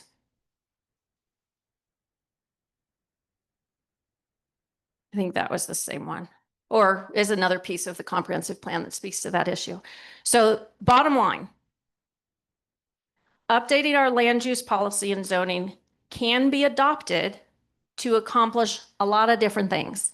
It's not just like we're going in and messing with our code and creating work for council and our attorney because it seems like a fun thing to do.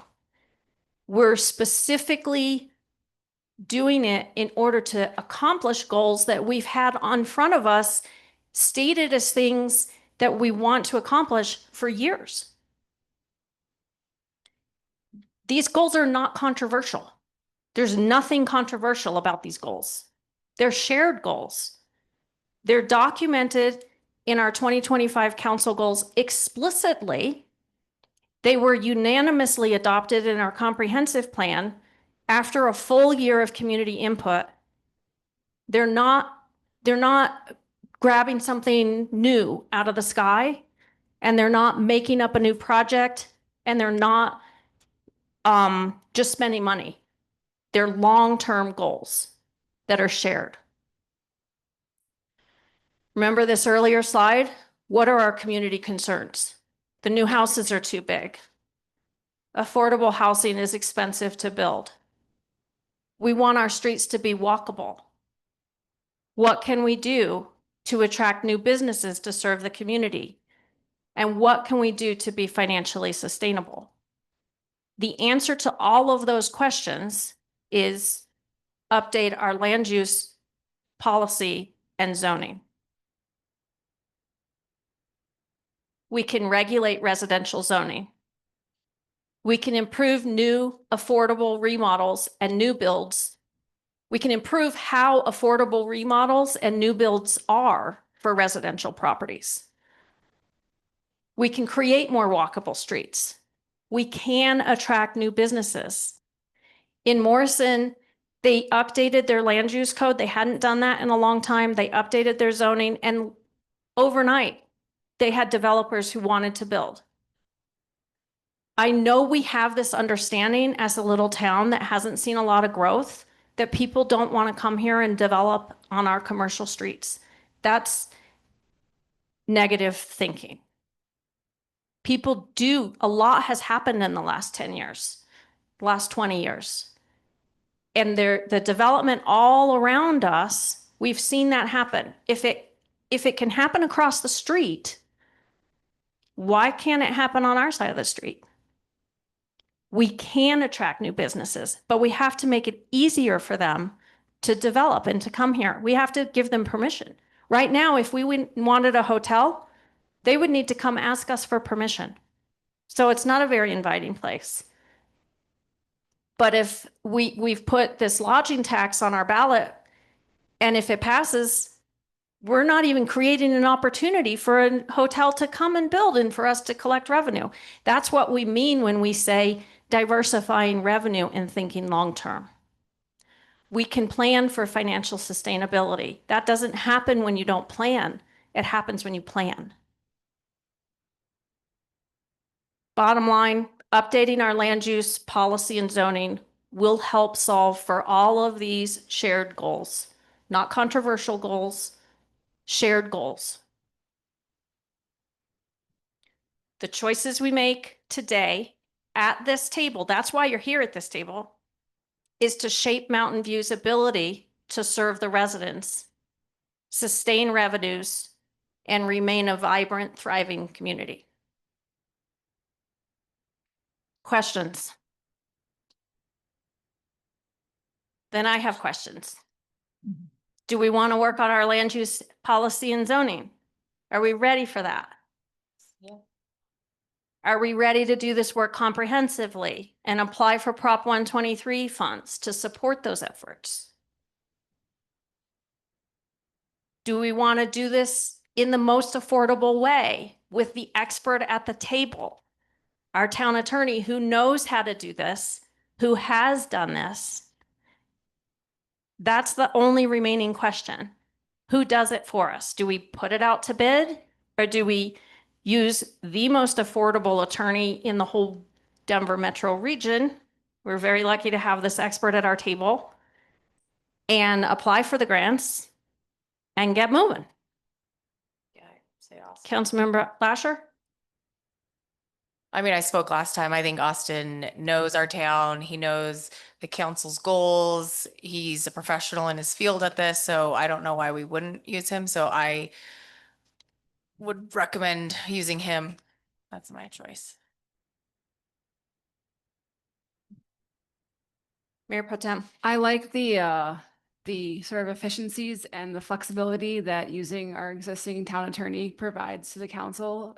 And because we heard at the last meeting about how when Morrison went through this very same process, they were able to like have a meeting start an hour earlier, and it just sort of economies of scale of meeting setups and whatnot, and notifying the public about it. It would just be a more efficient process.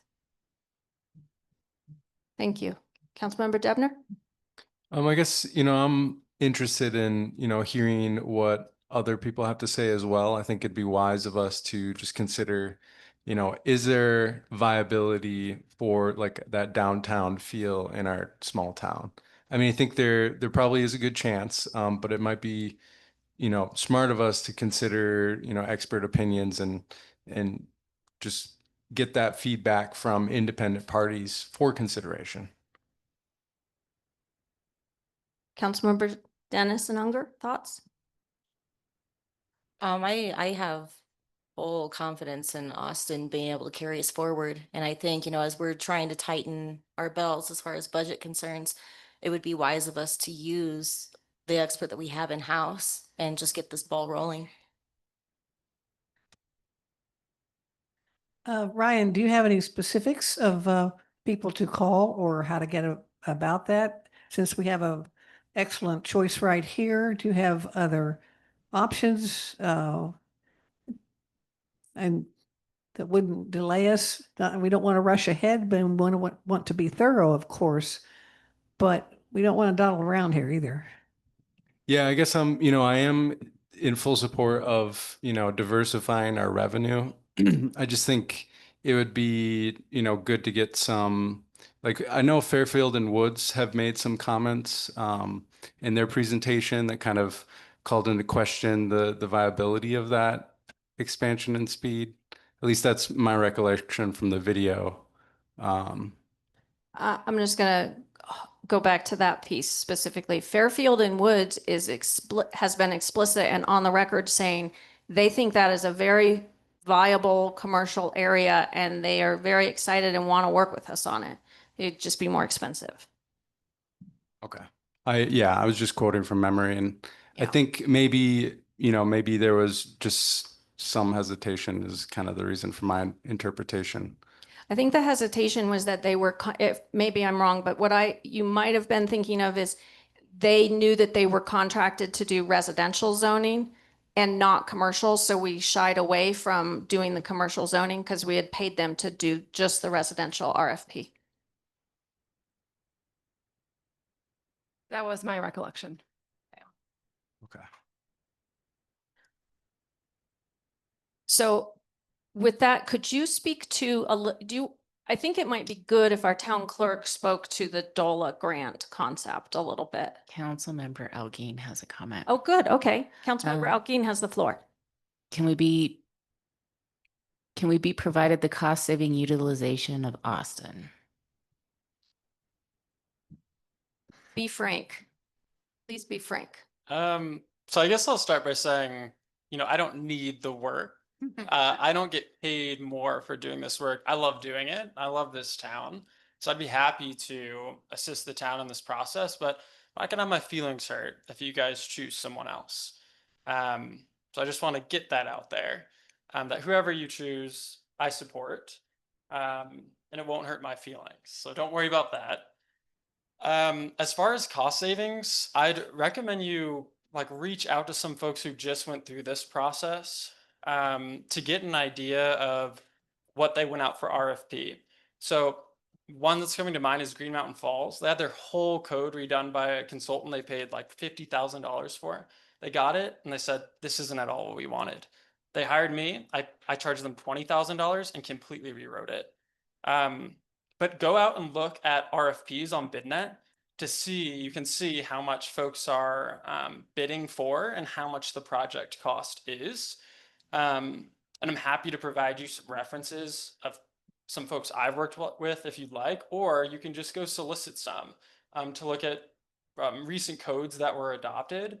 And there's a couple of big dogs that do this work. There's 4 or 5 in the state, big planning firms that bid on these projects. My last firm that was one of those big dogs, I can tell you, they had a policy. They wouldn't bid on a project if it was under $100,000. So some of those big dogs won't touch some of the smaller projects.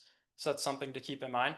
But you can probably call them. Clarion Associates is one of the big ones in this Who is field. that? Clarion Associates. You can just call them and say hey, I'm just getting an idea of what kind of costs can I be looking at for a comprehensive rewrite of my zoning? Or Kendid Keast is another big one, and I can give you a list. And I'm sure that those firms would just take your call and say for a municipality your size or this much public engagement, you'd be looking at minimum this or high cost this. I don't know if that answers the question. I think it does. I guess my perspective is, I like to see all the options on the table, just for consideration purposes. And, it could very well be that Austin is, the most affordable and most equipped for that decision. But I just think it just seems wise, from my perspective, just to consider all the options.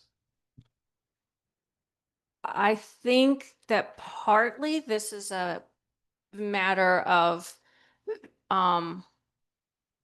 every person that comes to the table comes with sort of their different perspectives, different experiences, and a different level of expertise at working on different things. So you've been able to bring a lot of policy thoughts to the table that have been very valuable because the rest of us don't have that experience with the policy work. What was that? I do. Except for Mayor Pro Tem Bailey, who has a PhD in it.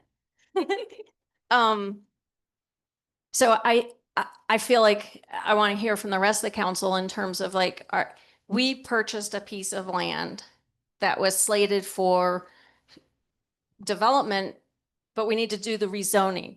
And we know we don't want to hold on to that land. We want to do the rezoning so that the land gets developed. The sooner we do the development, the sooner we do the land use and zoning updates, the sooner somebody's going to be interested in using that piece of property. to create a business that will create revenue for the town, that will unfreeze our police wages in theory, right? The sooner we do that, we will be able to also see diversification in revenue. It's not just any revenue, it's revenue that balances the recreational marijuana that we've lost. So it's a question of priorities. Is it our priority to say, we want to be very slow and deliberate and look at every option?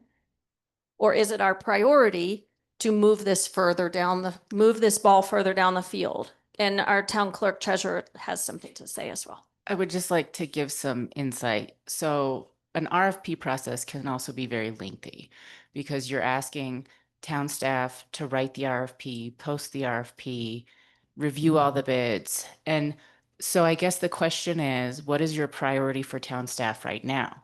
To get the grant funding, to write the RFP, to manage the election, to do the budget. So that's just some perspective from the staff point of view. Thank you.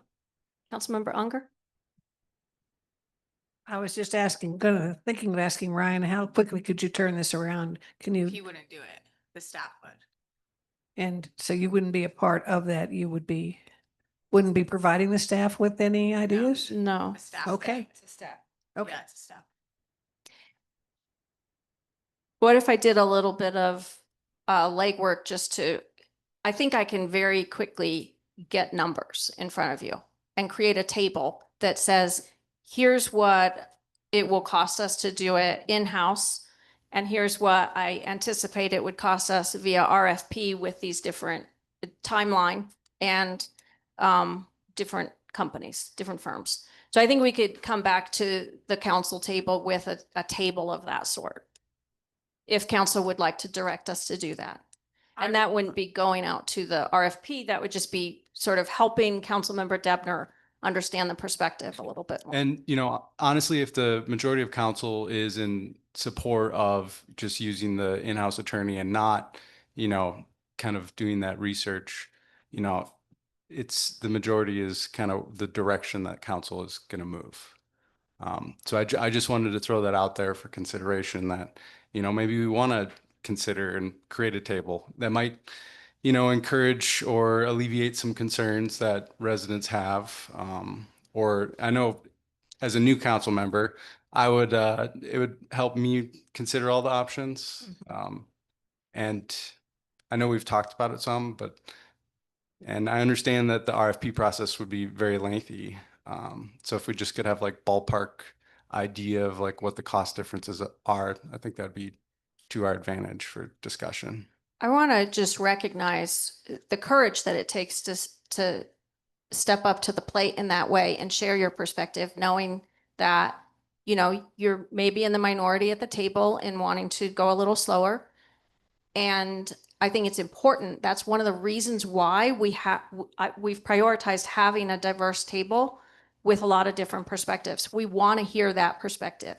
So I recognize that that's not always the easiest thing to do. And I think it's a good thing that you brought it forward. I believe, and then I'll give the floor to Councilmember Lasher. I believe it would be very reasonable for us to pursue both tracks and direct staff to move forward with our in-house attorney. And I could come back at the same time with a table that I'm really confident, based on what I know would play out, that the other firms are more expensive and that it takes more time. So I would be happy to provide that additional information. And I think that would support moving forward in the same way while staff is starting to get started. Councilmember Lasher. I was just gonna say, I feel like there's a lot of frustration in the community because they come to us with concerns and we try to fix them and then they just keep getting like punted down the road further and further. And so it's like out of respect for them, I want to like get the ball rolling because I feel like, we had the moratorium 6 months, a year ago, and like there's still no resolve for that. So it's like that's why I want to, and I think Austin's highly qualified. So that's why I want to do it so we can get the ball rolling quicker. So Thank you. well taken. I will say, just from personal knowledge of how these things are bid, when you do go out to RFP, the things that you're paying for is the consultant's time to come to do public meetings, their drive time, their travel. All of that is lumped into your price. So realistically, when you're going out to RFP, you're paying for something that you get for free with your attorney. And I just wanted to give you that He doesn't get a perspective. hotel? No lunches? Thank you. But I mean, I do recommend going on BidNet. I just scanned through at a couple. There's a bunch on there. Can he see it without having an account? Yeah, I think you should be able to see Mm-hmm. like generally. I mean, I'm curious, how much should we pay the comprehensive plan consultants? Oh, I The- think it was 70,000. Yeah, you're typically not gonna get a zoning code rewrite if it's comprehensive for less than that. You might, but again, look on BidNet, and that might help you a little just to see like lay of the land. Yeah. I would also say for a community this size, your RFP costs 50 to 75K. That's pretty standard market rate. We'll bring that information back to you just for your comfort level. But I appreciate that you recognize also that, you know, the majority of council feels some urgency based on, a lot of it is based on, we purchased a piece of land that we promised to rezone and attract a commercial development for. Mayor Pro Tem? I just had two quick things. One was, I like the idea of like getting the table. I think that I feel like I would love to have everybody be in agreement and also just for transparency. But I really do think it's going to be the most cost efficient to go with our existing town attorney. But it'd be nice to sort of have some figures to sort of bolster that sentiment. But I also don't want to slow down because I'm pretty confident also that it's going to be the most affordable. That I don't really want to slow down on that. But if you're okay with putting that together, and I really appreciate the offer, I would love to see that too. Yep. And then my second thing is Councilmember Algene wasn't here at the last meeting, and so I'm just really curious if she would want to weigh in on this kind of discussion, because this is kind of her first opportunity to have a discussion with us at the table. She did make a comment that Austin provided great information. Thank you for your insight. Okay. No, go ahead. I was just gonna say, you know, I strive to have the town's trust, all of your trust.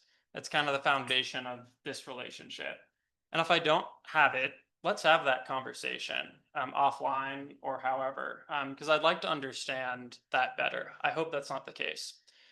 And I would also say that these processes go a lot smoother if you trust the person who's doing the work. If you don't trust me, I shouldn't do the work. And really, if it's not like sort of a unanimous trust, I'm not your guy. Thank you for that. So that's very clear then. Let's get the table. Because we do need unanimous trust here. We need everybody on board and working together because this is a big, big project. And it's going to require that we all come to the table and participate and say yes, keep saying yes. And keep working with the community to listen closely. And then keep saying yes and keep moving that ball further down the field. Mayor Pro Tem? So can we sort of get a take on the council of, you know, move forward with Austin, but then also the two-pronged approach, having a quick table to sort of solidify the sentiment? I think what we're hearing from our town attorney is that in order for him to feel comfortable doing this work, we need unanimous support from the council that it's a big project and that's what it takes. So before we even start. Mhm. Yeah, I guess I'm most interested in like, what's the, you know, dollar value associated with, you know, this work.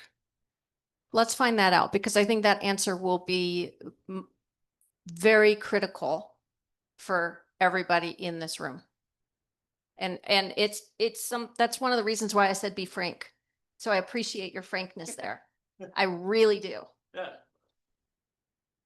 let's do that. And I also don't want to say, like, I feel like everyone keeps saying like Austin's the cheapest, but I feel like Austin's also like the best. It's not just like, oh, we're using some bargain barrel attorney over here. It's like, no, but I just like don't like discount yourself by being like, oh, I'm cheaper. It's like, but you're also very qualified. So don't like put yourself down like that. And you literally just did this with Right. Morrison. Which is a town like ours. And there's Councilmember nobody that Buchanan. knows us better. Any thoughts from Councilmember Algin?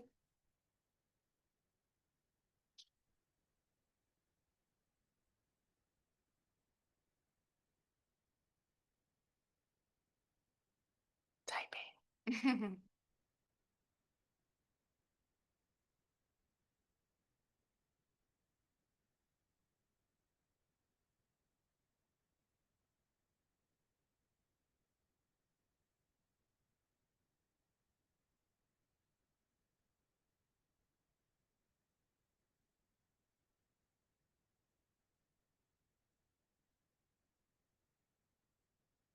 Is she typing? Just to be clear. Please go on and I will finish. So we'll come back with her.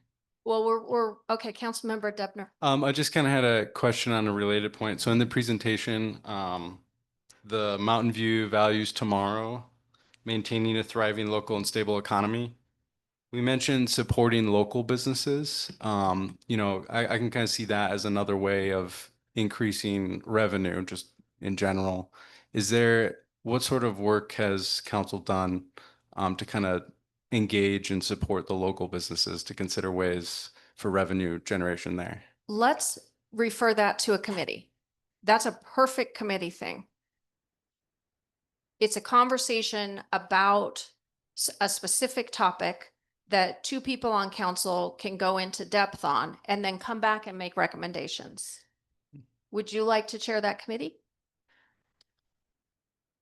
I guess what, you know, yeah, what do you imagine the committee's scope would be? And then maybe I To can just answer. make some recommendations about how to support local businesses, or if we're not ready to just refer it to committee, we could put it on the future agenda schedule as well. Mayor Pro Tem? I think a lot of you have to also remember that different businesses in town give different sources of revenue, and certain businesses give higher sources of revenue just by the type of business they are. Like, we don't have a service tax here in town, for example. So unless they're doing a lot of sales at like the doggy daycare, you're not going to get as much revenue generation, I would imagine, from that place as you would like, you know, the liquor store or the tire shop or what, you know, that kind of thing. So the type of business matters in terms of the revenue stream coming in. And I don't know that for medical businesses, I don't know that the revenues are super high. It doesn't mean we don't value them, but it also means that like they're not going to be the end all be all of getting us out of our revenue decline. Right. I think you had a committee at one point, Mayor We Pro did. Tem Bailey, that was economic development that looked at this issue pretty comprehensively. Yeah, we 2021. Yeah, we kicked around the idea of a potential service tax for businesses that you know, we're happy to have them in town and they're great, but they're not helping as much contributing revenue wise to the town. I don't want to get too far down Yeah. this because we didn't notice on this. That's why I'm like, let's refer this to a committee or put it on the future agenda schedule rather than talking about it in detail now. So would council rather have it be a full table conversation on the future agenda schedule, or would you rather just refer it to a committee and have somebody come back and make some recommendations? Councilmember Unger? Just as a thought here, Councilwoman Dennis and I have, with our committee that we have going now, we've gone to every business in town and seen how we could help them and seeing if they have gift cards. And the only thing we've come up with is right behind on Ames Street, the place there, the car dealership that does repairs. He said, I'll give a free oil change that's the only person that's come up with any way that they could contribute. And we were trying to think of how we can publicize their business. And one of the ways is in our committee, which is to reach out to new people coming into the area and moving into Mountain View. And one of the things that they would be given as an introductory welcome to the community would be a list of all of the businesses in town. I lived here for several years, and this is my fault that I didn't go around and look at what businesses there were. I just ran across different ones when I needed tires or whatever, and I didn't think a thing about, let's support the local business. Let's So- keep this, we've Yeah. got to either refer it to a committee or put it on our future agenda schedule because we didn't put a public notice that we were going to talk about this. So I don't want to go into detail about this topic until we decide to have it go to a committee or go to the future agenda schedule. My vote would be for future agenda schedule. I would agree. Thumbs up from the rest of council? Yep. Let's add it to our future agenda schedule, please. I have Councilmember Elgin's comment. Okay, Councilmember Algeen. Trusting Austin is a given. He is both trustworthy and helpful. I also appreciate the mayor's willingness to provide an overall perspective from other agencies. Thank you, Councilmember And Algeen. she wants it on the future agenda schedule. Okay. The second topic. Great. Perfect. Moving forward. If everybody had a table setting that looked like this. This is the long promised report on our photo radar program. And I'm going to give the floor to Chief first, and then Treasurer Campfield is going to also present. Chief, you have the floor. If you could speak right into the mic. I think it's really like, I know it's not always the easiest thing because you're talking, but having it right up at your mouth because everybody's going to be very riveted by this information. Okay. It's so I think probably the most important one on here was the last 6 months.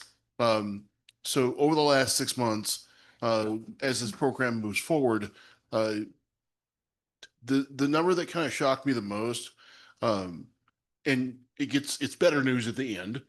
70% over the last 6 months, 70% of the vehicles on Sheridan Boulevard southbound are going 10 to 14 miles an hour with the speed limit. That's pretty shocking. I mean, again, it is only 10 to 14 miles an hour over, but it's 70% of them. 70%. That's a lot. So, over the last 6 months, I mean, so if you go to the bottom end of that scale, 25 miles an hour plus or more, right, is almost 1%. On, the page that says, events by month, if you skip to the very end of that, so you started in January. Now keep in mind too, a lot of times, so in January and so February and March, we were not issuing citations. We were still keeping the data. Okay. So if you look at 25 miles an hour plus over the speed limit, forgot my glasses tonight, 38, 36, 55, 35, then it drops down to 4 and 1. And then 2 and 1 for August, for May, June, July, and August. Wow. It's I just actually working. hadn't noticed that. It actually is working. I mean, it's they haven't slowed down. I mean, again, this is 25 plus, right? They're still going 20 to 24 miles an hour with the speed limit, right? Okay. But that number has dropped significantly. I mean, so in January, I mean, and we're still in a winter month. It's 38 people in January driving 25 miles an hour plus over the speed limit, And the speed limit is, 35, so they're going. a criminal amount of speed. Yeah, you can actually go to jail for going that fast. Yeah. So, When you get a red alert on your desktop, when they're going really fast, what's that number? so mine set at 70. I'm sorry, mine set at 60. So anything over 60 miles an hour, I'll get an email. And, if it's after 11 o'clock at night and there's one right after the other, right? So what the camera will do is if it's going that fast, it takes 2 photographs, so it sends out 2 emails. If they're one right after another, I don't even have to get up and go look at it. I already know it's a speed alert. Like I don't even have to go look. So, but if you look at when we first started this program, we did they call a rope test. So I'm sure everybody's driven over though. There's 2 pieces of rope across the road. It counts cars as it comes by. So for 10 to 14 miles over the speed limit is generally what we write, right? Or what they're being issued for citation wise, because there's 70% of them going that fast. we guesstimated about 1,000 a day, between 1,000 and 1,500. When I talked with Dexter about this whole thing, the only month I can't figure out is July. I mean, it was pretty consistent, 1,100, 1,100, 1,300. And then all of a sudden in July, it jumps to 2,200.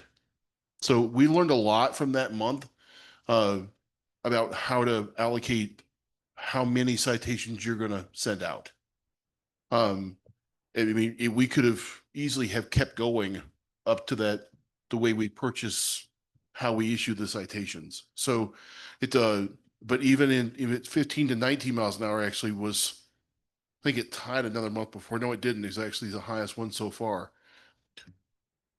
I think the best part about even though we had so many going this fast, we still only had two going 25 miles an hour plus over the speed limit. So at the end of the day, what I see from these, what Detra sees from these, what the officers see from this, it's working. I mean, people are slowing down. I mean, I know now if I drive down there, Apple will tell you there's a photo radar camera 100 yards down the road. So, and I mean, we actually had a discussion about this today. I would not have a problem if a news story ever comes up about this, I'm gonna give them a map. Mhm. Be more than happy to show them where it's at. Yeah, so the folks that come in and pay citations, one of the biggest questions, far and away the biggest question is, where is the camera? Well, there's two signs the size of a car windshield that say there's a photo radar camera coming up ahead of you. We actually made like a binder that actually shows exactly where the camera is. You would be surprised if people come back and have to pay another citation after showing them where the camera is.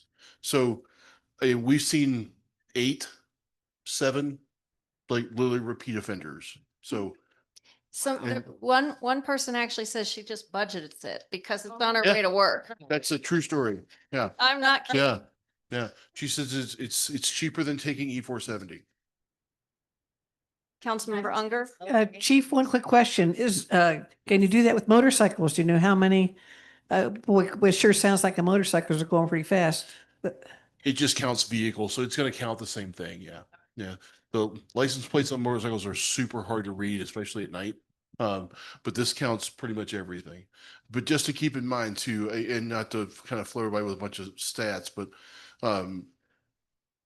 at 70%, they can also be going 9 miles an hour with the speed limit. It's just not picking up that particular. Yeah, we can set it that way, but state statute, I mean, Title 42, we can write from 1 to 9 miles an hour with the speed limit. I don't think I've ever written that before in my life, but state statute for the photo radar is 10 miles an hour or more. Councilmember Lasher? I was just gonna say, it's one of our biggest priorities was just to make it safe. Like, Yeah. yes, the income's nice, but just seeing like how people are slowing down is like totally worth it for me. Because after we spoke about this today, I actually called Tammy back and hey, because I asked her, That crush, she's the sorry, yes. rep. I said, hey, did you look at the numbers from 25 plus miles an hour? She's like, yeah, those are right. So I wasn't my bad math, because sometimes I can be bad at that, but yeah, it's correct. July is just, even Tammy and I can't figure out July.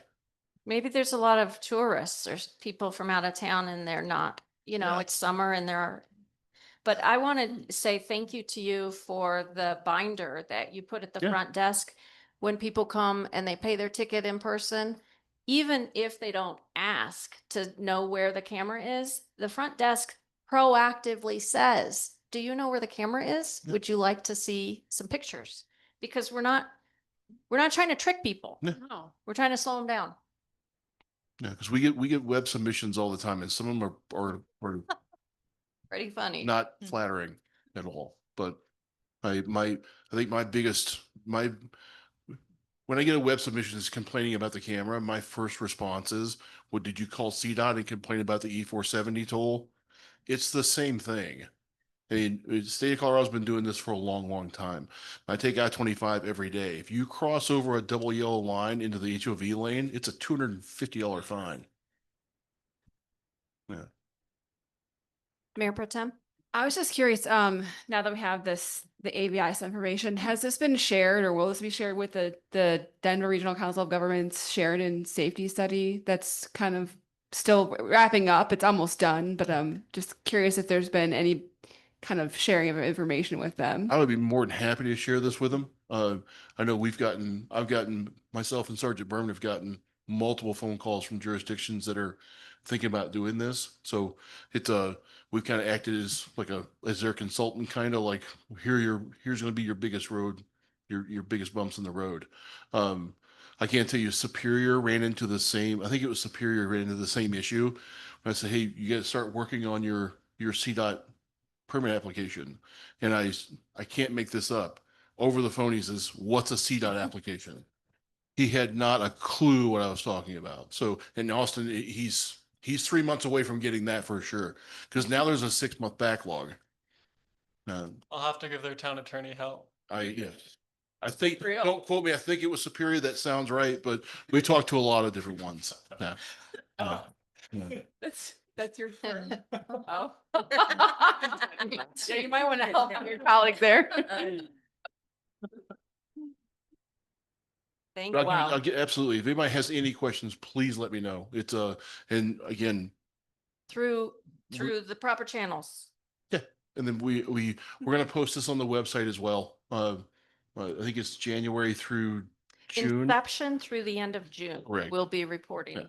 We'll be putting all of this data. We wanted to share it in the public meeting first with council before we put it on the website, but it'll be posted on the website just through the end of June. What we're sharing with you tonight is through August, right? But Yes.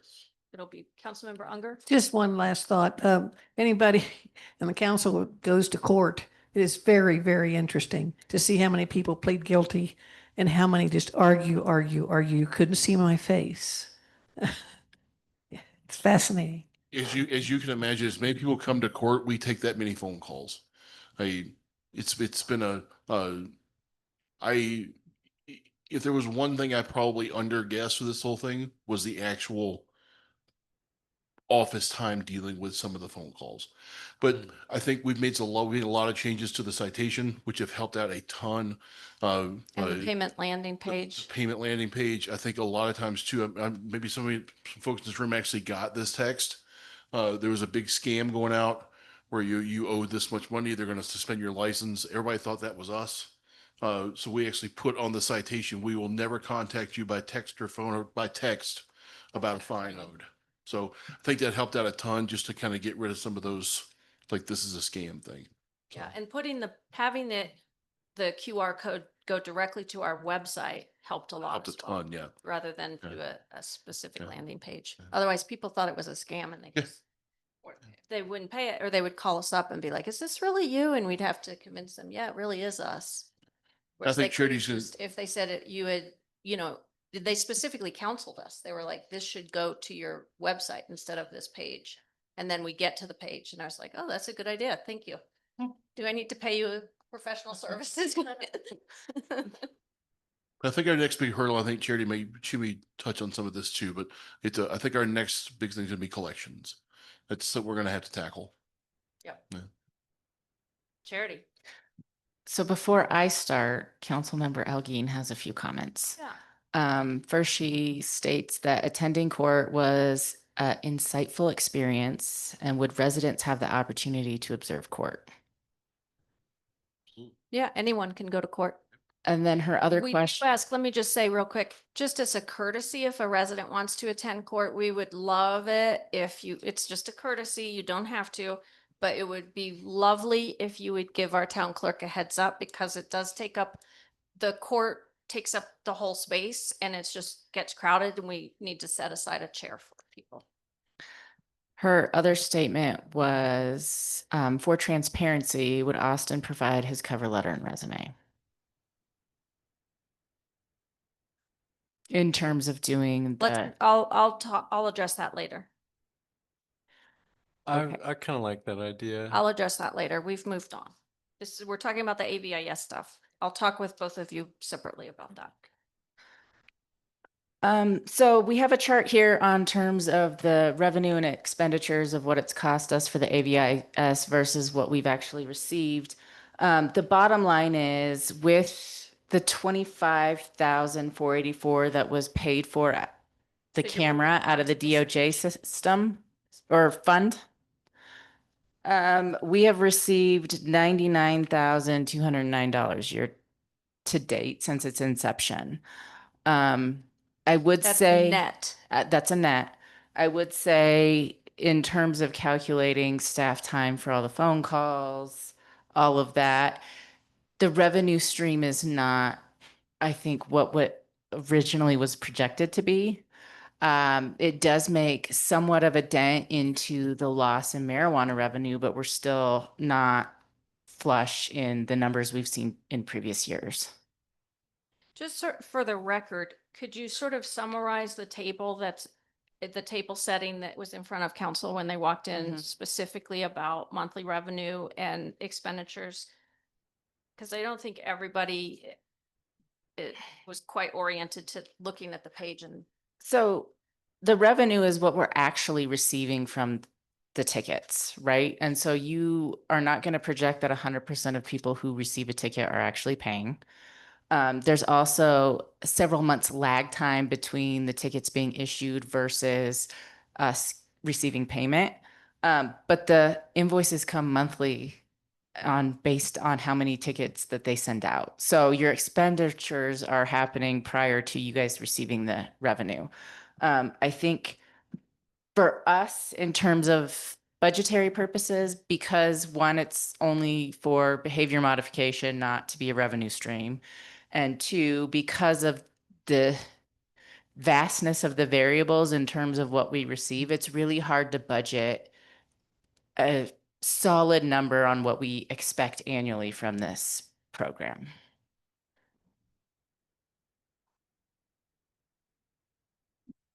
And I think best case scenario with the numbers that we've gone over for months and months and months is a 59%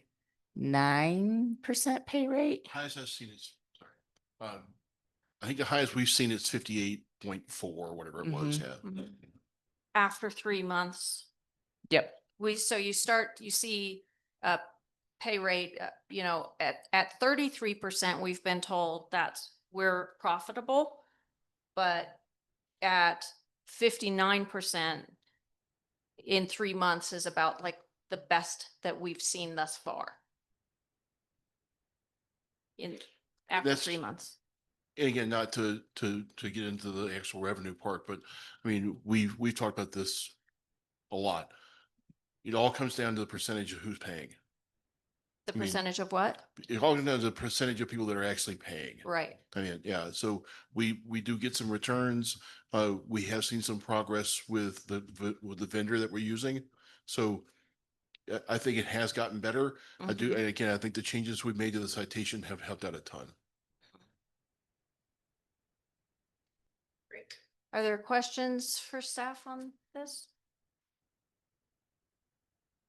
Okay, so what's the reason for that, percent pay rate? Like reasons why people don't pay? Well, historically, it's because those types of tickets are written to the vehicle and not the person. So you can't technically bring a person into court if the ticket is written to the vehicle. It's the same with like parking tickets. You have the same pay rate on parking tickets as you do these types of tickets. Yeah, I'd say that's bucket one, and bucket two is rental cars. Is what? Rental cars, folks that are visiting. We do get checks from the rental companies though.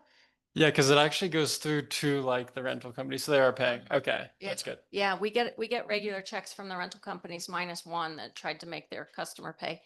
But, but also we get a lot of envelopes that come back to us. They get returned when they don't make it to the person who's the registered owner of the vehicle. Those get returned to town hall, and we have an entire milk crate full of them.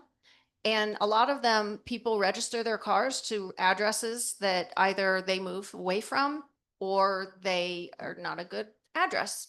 Mm-hmm. There's currently some strategies around that we're aware of, where people try to always have a temp tag and keep registering their car so they don't have to. I don't know what that strategy is. Makes me upset when I think about it. But also, like, some people just say they don't have to pay. We've taken a lot of phone calls from people. I don't want to say a lot. I would say, especially at the beginning, we got maybe 20 phone calls a month of people saying, well, this isn't legal. You can't write me this because no officer gave me the ticket and there's no picture of my face. And so everybody in the Denver metro region and in the state is slowly learning that, no, actually we can, and we educate people. If somebody calls us up and has that objection, we don't argue with them. We just take their name and number and we have a whole process. We give it to the officers and the officers give them a call back, and we slowly educate people. So there's a lot of kind of getting used to this new state law, and we are right at the cusp of it. We're one of the very first municipalities who's been able to do it. And I think it's really, really amazing, and to the credit of our police department and administrative staff. And attorney. I can almost quote that law, almost 100%. I'm working. So it was in 2024, that amount was for a batch of tickets. I want to say also that we're not buying them per ticket. That's against the law. We're buying them in batches. So our revenue is based on, or our expenditures are based on a number of tickets that we purchase for a set amount. So when you see that 8,625 in expenditures, that's 2 batches of tickets or 1 batch of tickets. So we buy them in lots of 750. 750 citations. Correct. And we've kind of found the number that's working best for us is 2. 2 batches.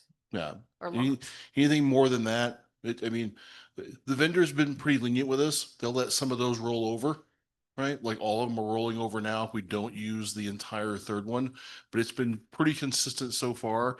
I'm pretty happy between 1,400 and 1,600.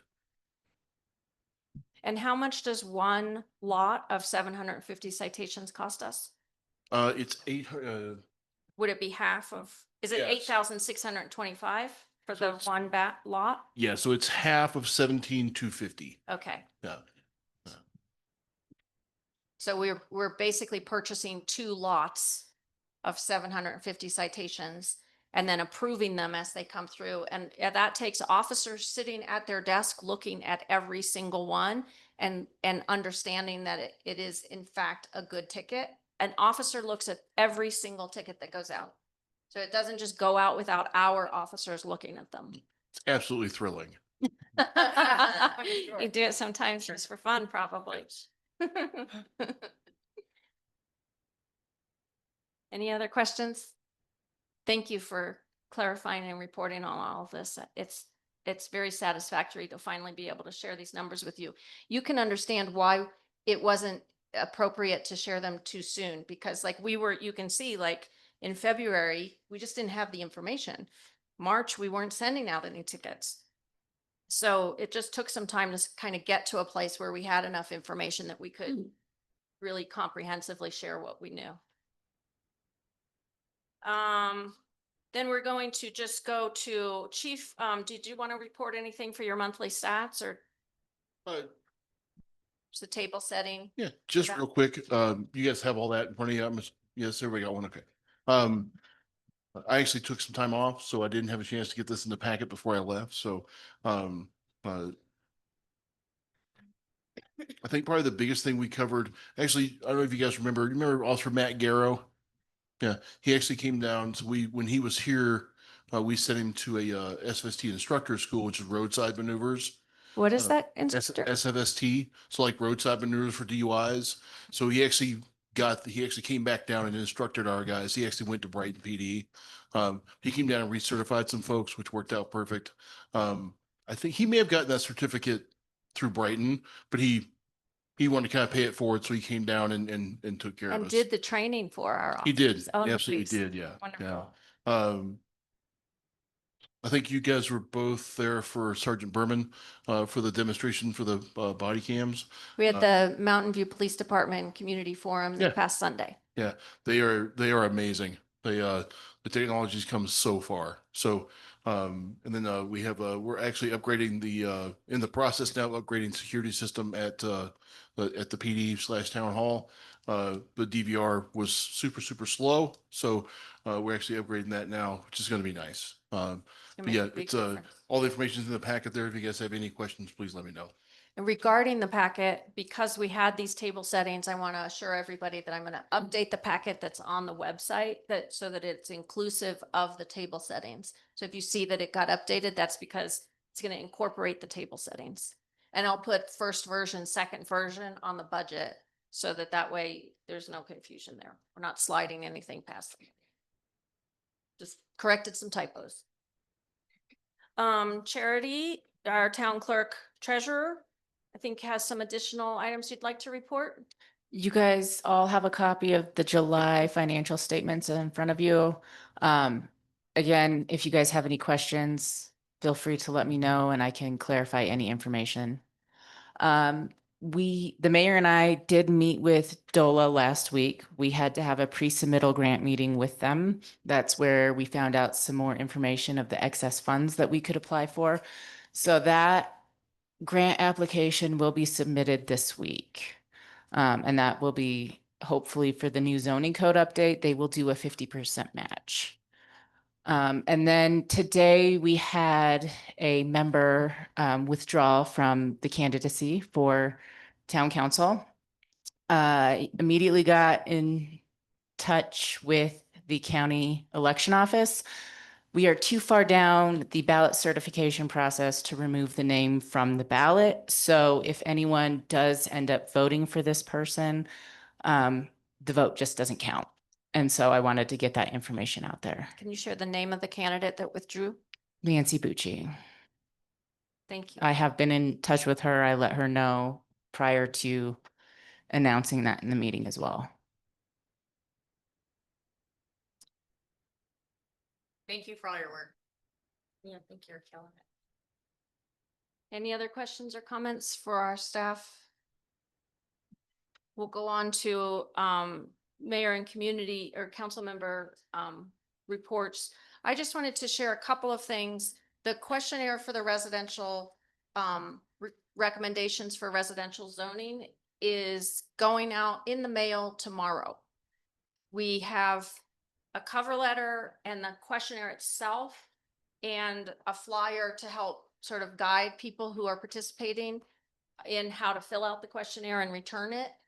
And then a return envelope in that envelope. So it doesn't have a stamp on it, but it's a self-addressed envelope so that all of those envelopes come back to town hall and they're anonymous. There's no writing on the outside that would identify anybody. And then they'll all be collected by our town clerk and given to our consultant. So I would encourage everybody to encourage all the constituents that they talk to participate in this important questionnaire. It will help us get to a place where we know that the recommendations are like full and comprehensive, right? And I hope everybody participates. And then our public works coordinator, I'm sorry. Can you Mayor Pro remind, Tem? can you remind us when the deadline is for the questionnaires to be back in and then? Yeah, there's then not a follow-on deadline per se. So what we're going to do is have the collect them, see what the return rate is, see if we need to encourage people to participate. And then at some point, the consultant will tell us to put out a last call for questionnaires to be returned. And we'll have you have 10 more days to get your questionnaire in, get it to town hall by this date. And we'll get that out on social media, and we will also get it out into the news and announcements on the website, which some people, about 100 people have signed up for to receive digital announcements. And that's also covered in the letter that is the cover letter for the questionnaire. And I'm assuming in the kiosks will be there as well. Mm-hmm. Yep, we'll put it in the bulletin boards, not on the Gazette, but just because of the timing. Right. Unless, if the timing works out, I'd certainly do that. And no, that's okay. That's a good question. Our Public Works has been working on this ADA, what's ADA stand for again? Americans for Disability Act. Americans with Disability Act accessibility evaluation. And we have a very big report from them, as well as a spreadsheet for how to prioritize what to do first. And there's another piece, the self-evaluation as well, that's coming. And I'll be meeting with them this week to start to continue to move that forward. So we are posting the Public Works Coordinator position, and we are not pausing work while we do it. We're moving it forward. So I want to just let everybody know that just because it hasn't been on your agenda, it'll probably be on the October agenda for them to come and present to council. You'll hear from Mile High accessibility consultants. Just Councilmember Debner? with the vacancy in a public works director, who serves as the code enforcement officer? I'm overseeing that, working with our Public Works assistant, Brian. So we have a new Public Works assistant named Brian Gallegos, and you will see him around town. I've ordered some uniforms for him, including the hat, so that he's really identifiable. But he's also driving the town truck some of the time, and he has a magnet on the outside of his car if he's driving his own car. And he's been really great. He's been here for 3 weeks. I think this is his 3rd week, and he's doing a great job. It's great to hear. Yeah. Other questions? Nope. Does council have anything that they would like to report or share with their fellow colleagues? Therefore, we've reached the end of our agenda. There being no further business to come before this council for tonight's meeting. May I have a motion? I move to adjourn. We are hereby adjourned at 8:51. Thank you, everybody. And I really appreciate the members of the public who are continuing to show up and participate in these meetings. I think it's really important. Thank you. We didn't.